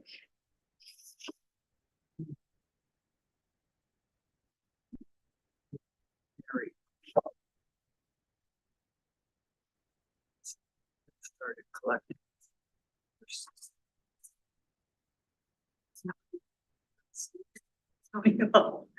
Jim, I was thinking about you looking at this. I was thinking about you looking at this minority on the 4-year terms. This is Thurston Valley, this is Lacey, so they're just not in the right business, huh?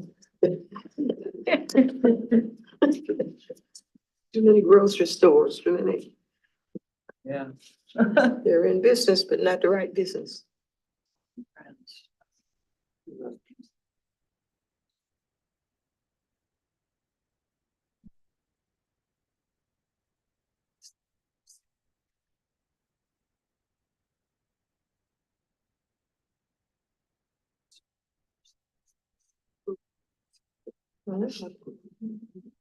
It's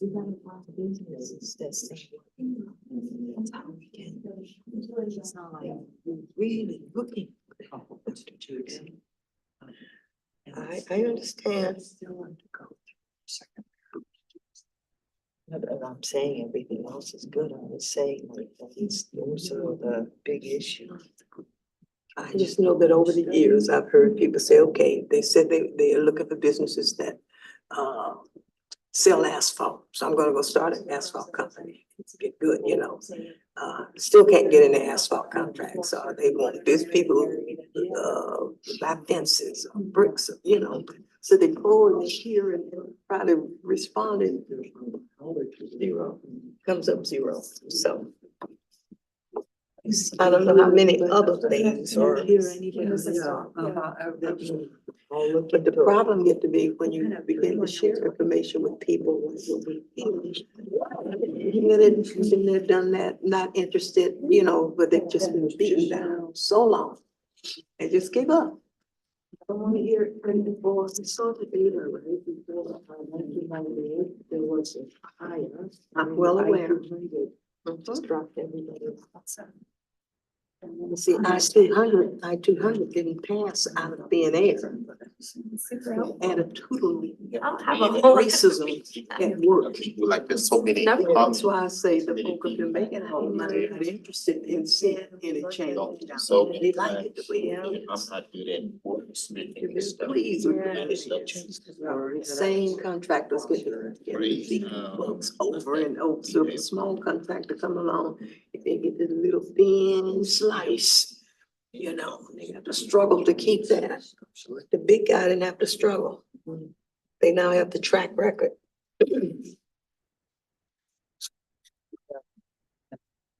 So you're swimming upstream, you don't have an easy job, don't get me wrong, I'm not trying to make light about the work that's going on. I'm just saying, I know how many years, how many folks have been trying to penetrate the system to no end. Yeah, it's. Been in every class, every workshop, everything. I'm sitting on so many, briefings and guys talking, are deeply involved in that. Then they bring in the general contractor, like Walls Construction or something like that. Mhm. They go, we can't hire anybody. And they go, we sponsor this business. We pay for everything. We do this just so we can have representation. It's that bad. It's They bad. just. If they get to a point to just say, why bother? Yeah. Why bother? It was real upsetting one day when someone says, you guys are, saying all these things, blaming this person, blaming that. You need to bring us these small businesses. You need to bring us these minority businesses. Until you do that, leave us alone. We want to hire you. Where are they? Yeah. I'm looking for them. Yeah.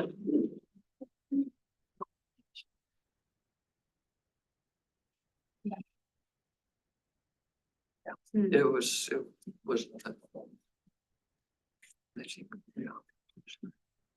We've got So- diversity in the city. So that's a roll up over there of these. I mean, in the city. I didn't say city government or city. We got diversity in the city. That's the problem. It's just in the city over here, but the diversity is not reflected in the city entities. So, yeah. Utility route, they said, oh, it's their regular monthly. Over the history talks. Yeah. Oh, okay, I didn't, so what's that one? Yeah, Yeah, they've had some really great ones. yeah, the rabbi is talking in about Jewish history. Yeah, they do. Yeah, Mhm. I'll have to put that one on the calendar. Yeah. When you're done, feel free to drop off the sticky notes either in the box or over here. Either one works. Anything?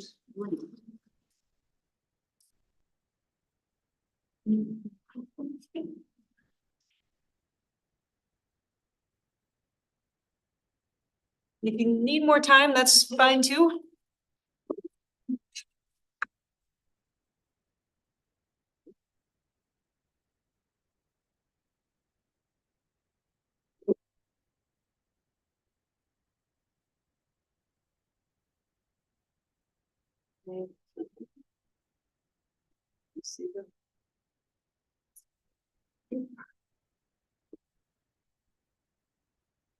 Sheets, they are full of some great stuff. Is this possible to get this 4-page summary? Mhm. What do you, is that gonna go in there? Into the No, document? or- I, Printed so that we can have. yeah, before the report is out, like, yeah, Absolutely. it's a 4-grade. I'll send it to y'all in email form so you can have That'd it. be great.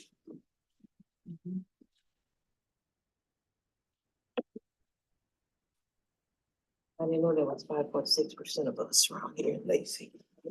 I I just was keep seeing about all to these see. strangers everywhere, you know? Yeah. 9% Asian, Quite a bit. 2 or more races. There's a bunch more blacks.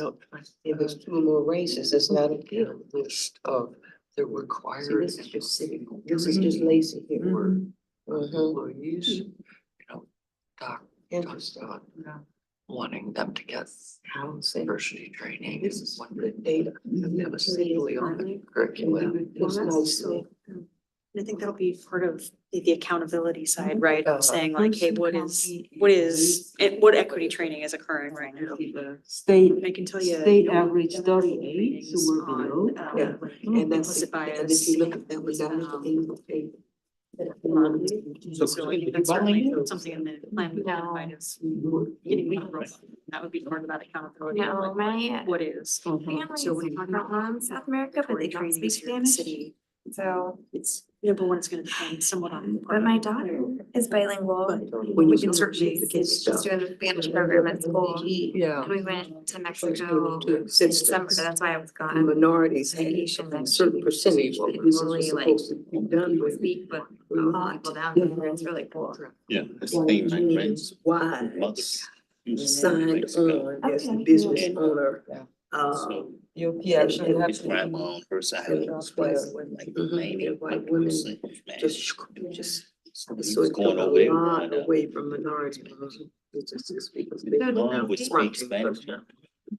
You won't speak it. Hey, Commissioners, it looks like most of you have wrapped up He's 16. your last comments and turned in your sticky pads. See this? Before we wrap up the work session tonight, I did just want to show one other part of the draft plan that we're still working on. And that's gonna be part of what we're also reviewing with the city. They're gonna be reviewing all of the elements that we've gone over, but then also something that we're actively working on with them. And that goes back to last workshop when we were looking at the accountability measures and establishing what is the 2024 baseline. So I just want to give you an example of what that's gonna look like. This isn't inclusive of all of it because this is still a work in progress. But if you recall from the last time, we went over each of the goal areas and what the strategy was, what the benchmark was, what the reporting frequency was, and then what the baseline was. And so we're starting to fill all of this in to be part of that plan. So as an example, kind of looking at community access and engagement, you can see this one is develop and implement a language access plan and report out annually. And the baseline right now in 2024 is that there is no language access plan to date. But here are some efforts that the city has worked on previously. So in 2022 and 2023, the city increased accessibility of the website. Legislative meeting platforms and public meetings were all streamed online and available for people to see. So it's going to provide some of that information that I know you all have been, looking for as part of this process as we're filling out these goals. Just to kind of give another example, we've got the number of percent of translated city materials increases each year aligned with the language access plan. Well, we know that there isn't a language access plan because that was the first goal, so that continues, no language access plan. But we have some information on the city currently translates most surveys in top 5 languages spoken in Lacey at home other than English. That's not a percentage, we recognize that, but we can tell you what currently exists in the system. With the idea that hopefully, as we proceed with the adoption of this plan, we will be able to track and create tracking mechanisms so we can come back and report on that better. One final example, use of closed captioning at public meetings increases each year and gets to 100%. The city strategically increases the use of translation and interpretive services for city events and programs. So the city provides closed captioning on Zoom, so people who are joined here on the Zoom platform can use Zoom's product to translate, and it's getting increasingly better each update that they do to it.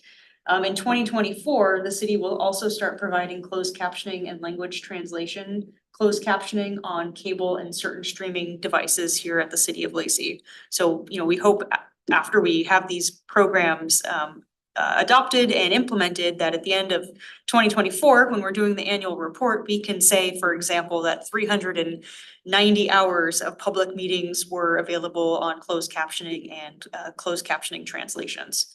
So we are working on filling that out. And again, this is part of where we want to get feedback from the rest of the city so that we can make sure that we're including everything that might fit under a category so that we can present to you and then also eventually the greater community, what the efforts are now. And then when we do this report a year from now, compare what's changed in that year timeline, if something has changed. Seems like a lot of our end columns are gonna say no baseline yet, because this is new. We're asking new questions.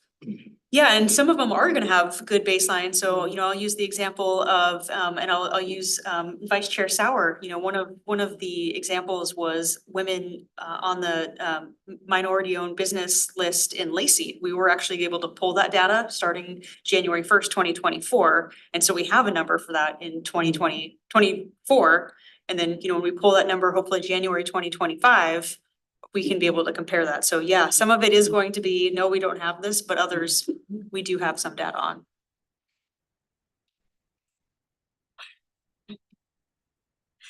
And so, Chair, that is the end of the workshop. Unless there's any questions from the commission, we'll take the feedback we heard today. And then, like I said, the city's going to be starting its review. And so hopefully I will have some good feedback on that side to tie together.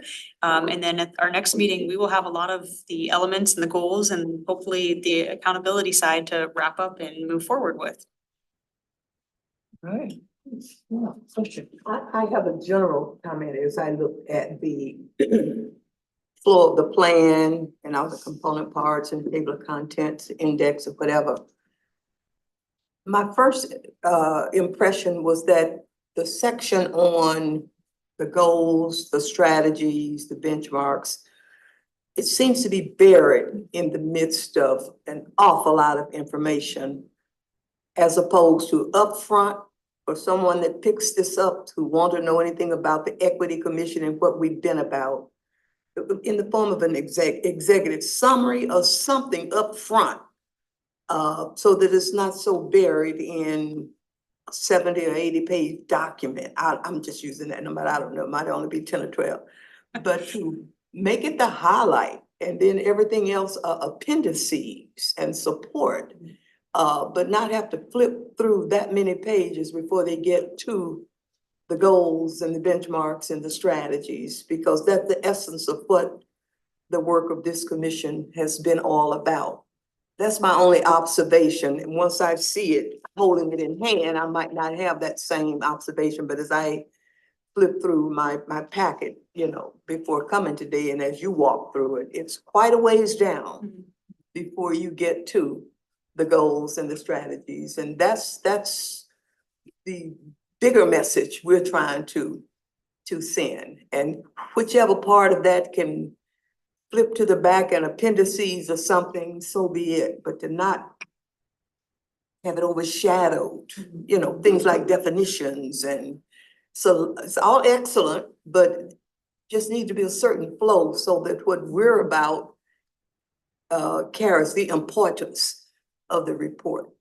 And the rest is just backup, how we got there, but So that's my general spur of the moment observation of the overall theme. So this draft, we just have a 2-page equity, message Right, from right. us. And we have the bullet points and we have, and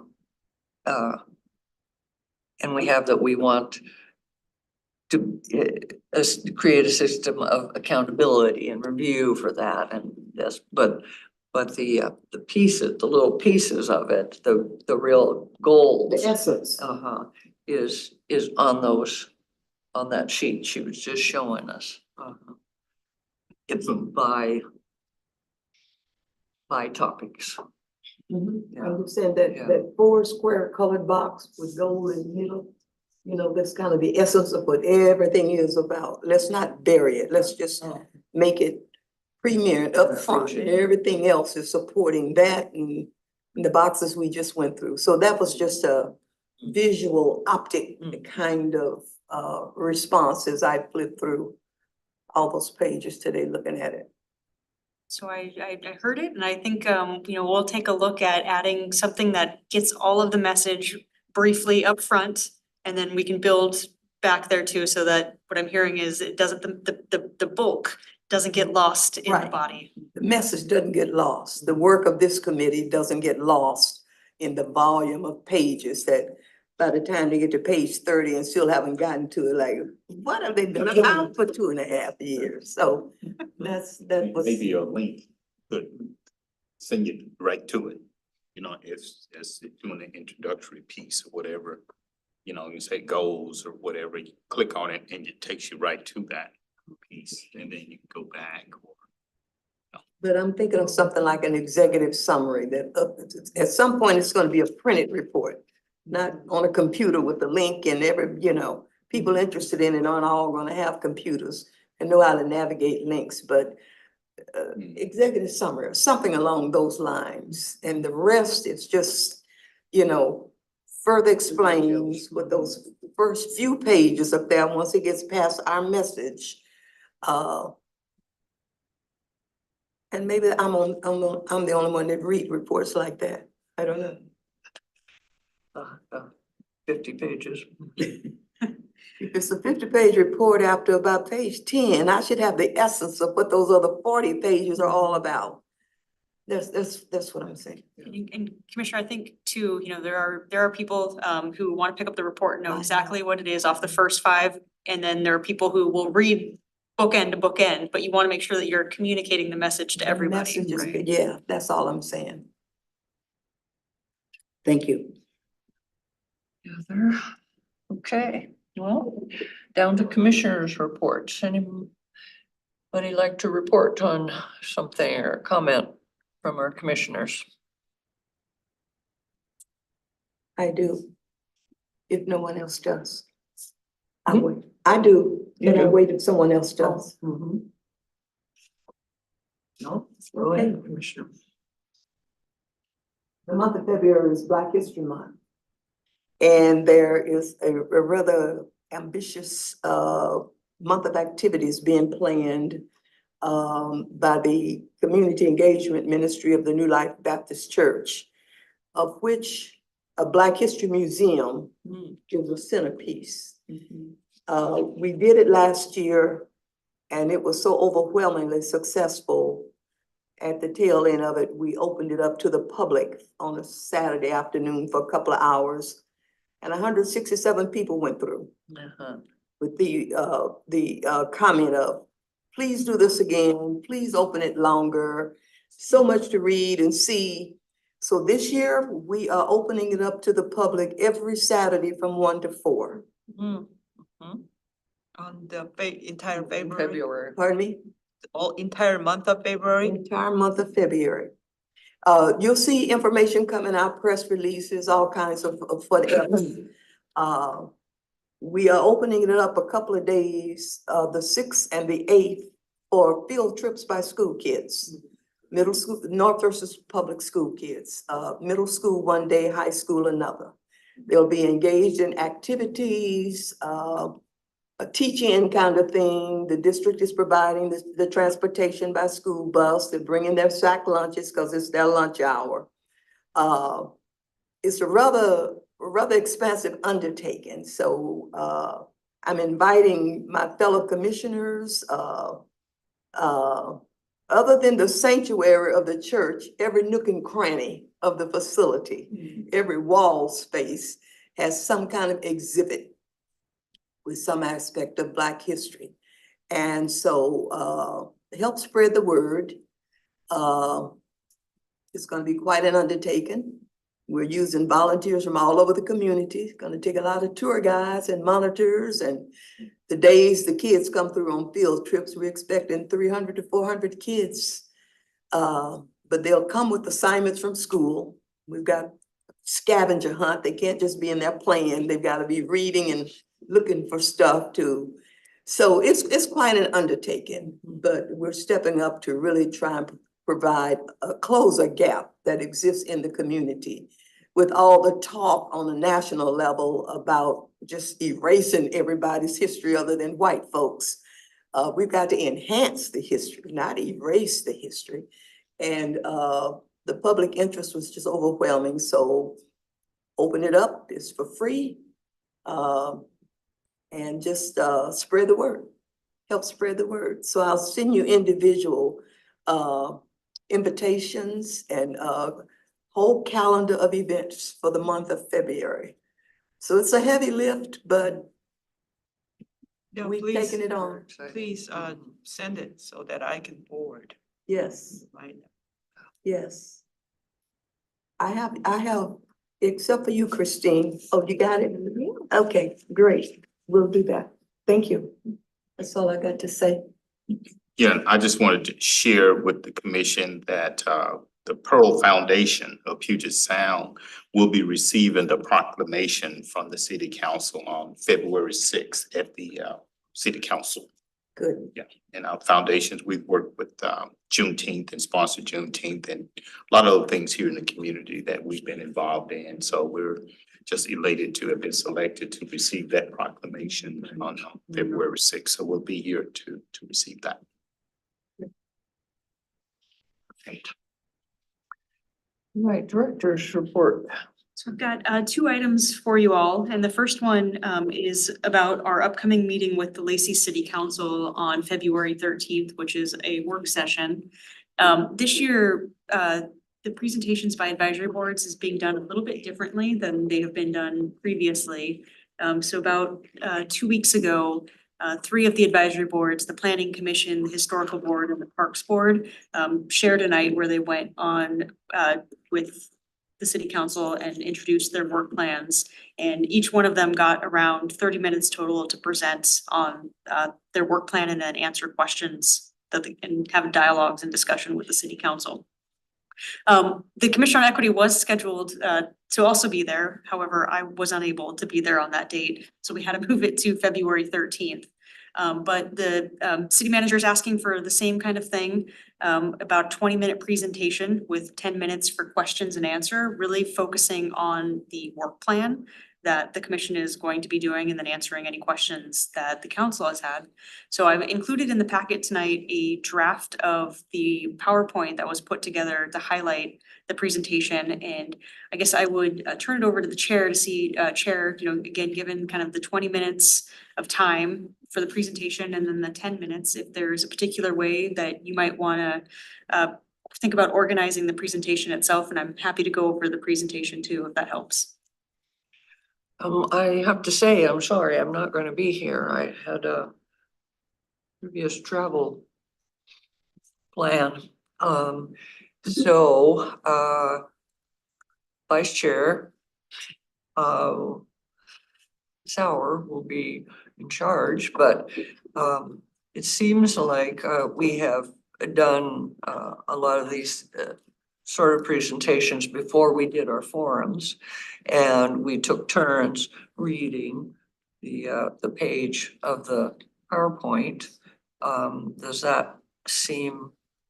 So let's divvy up the area. And is there anyone who is for sure planning to come or for sure not planning to come? Maybe we could get a count. What time is it? So it would be at 6 o'clock, and this would be the first item on the agenda. 6 p.m. And there are, just for awareness, there's 14 slides. The first one is a cover sheet. The second one is an overview of what is going to be part of the presentation, including some of the tables that provide detailed information. what the Commission on Equity is tasked with, who the commissioners are, what were some 2023 key projects and initiatives, more information on the three community forums, and then some other previous engagement. And then focusing on what was heard, and this was taken from that exercise that we just did and added just kind of briefly what was heard over a couple of slides. And then a focus on what the 2024 key initiatives are, and then each quarter has a slide. And that is the entire presentation, with a wrap up at the end of just having a discussion on the work plan, and then for the city council to consider adopting the work plan at their next regular meeting. Their next. Well, I'll be here, so. You know, sign I'll me be up, here. sign me some. Sign me up, tell me what to do.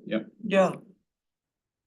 So, Cliff, to do, from, slide 1 to 7, and Dr. Justin do. I should be here. And I'll be here for mental support. Just figure it out in Texas and whatever, and let us know what you need us to do and. Yeah, Okay, well, can we just kind of look at that and decide that now? John, would you be, attending the meeting? What was the dates again? I'm sorry. Which day are we looking at? February 13, that's Tuesday at 6 p.m. Let's see here. I'm just checking my work calendar really quick to make sure I have no interference.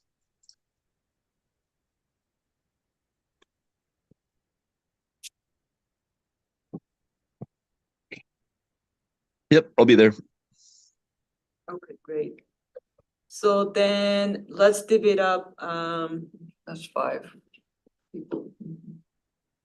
So how many slides are there? There are 14 total, so it'd be around 3 slides each with one person doing 2.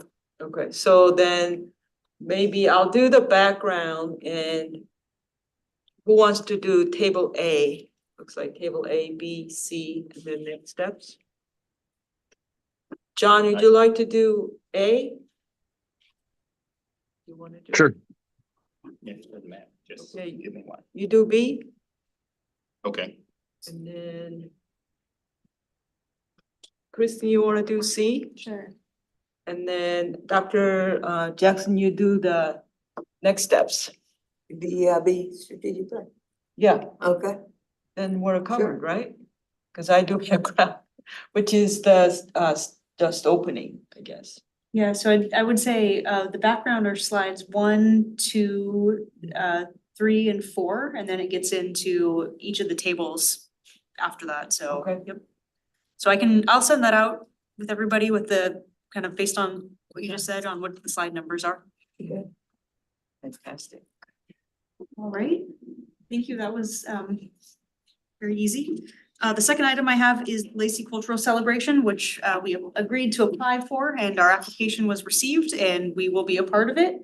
And so just thinking about the schedule moving forward. So I'll send this out in the email as well, but trying to create some shifts with the idea of having at least 2 commissioners on a shift at a time. So there's at least 2 representatives there, and so looking for 3-hour shifts. So from 9:50 to 1 p.m., which would be the opening shift, and there's not a whole lot of setup because we'll already have it set up so that 9:50 is as close to 10 as you want. And then from 12:50 to 3 p.m., so there's a little bit of an overlap, and then the final one from 2:50 to 6 p.m. So don't need any answers tonight, but I'll send it out for you all to think about, but looking for shifts. And yeah, then that has 23 date on it. well, that's It's the 9th this year, I believe. get that updated. It is the Yeah, ninth. it says, I was looking at March 4th, that's a Monday. The time is the same, but that is a great eyesight and Yeah, very yeah. correct. So it's March 2nd. It is March 9th is Oh, the date. okay. Yep. Okay. On March 9th this year. Yep. Yeah. And so I'll send that out to you all just to get some feedback on. And with that, that is all of my reports, Chair. Did you have a question? You were saying something. Oh, no, I was just waiting on the correct date for the cultural celebration. Oh, yeah. Okay, well, with, if that's the end, I would, So can I clarify February 13 meeting? So we're just there for reporting, right? Not to do actually our meeting. Yeah, so it'll be a 20-minute report to the city council and then about 10 minutes for questions and answer. And, you know, certainly it's at the discretion of the council if they want to go longer than that, but that's what we've been planning for the rest of the advisory boards as well. Okay, great, Yeah. thank you. yeah, I'm interested, in if they have any new issues that they see coming that they want us to do. I mean, they're gonna be reviewing what we have down on paper, but they may have some new ideas too. Right, well, I will entertain a motion to adjourn. So moved. I second. Been moved and second. All in favor? Aye. All opposed? So it is. Thank you. Thank you, everybody. Thank you. So Hi, Alyssa, John. you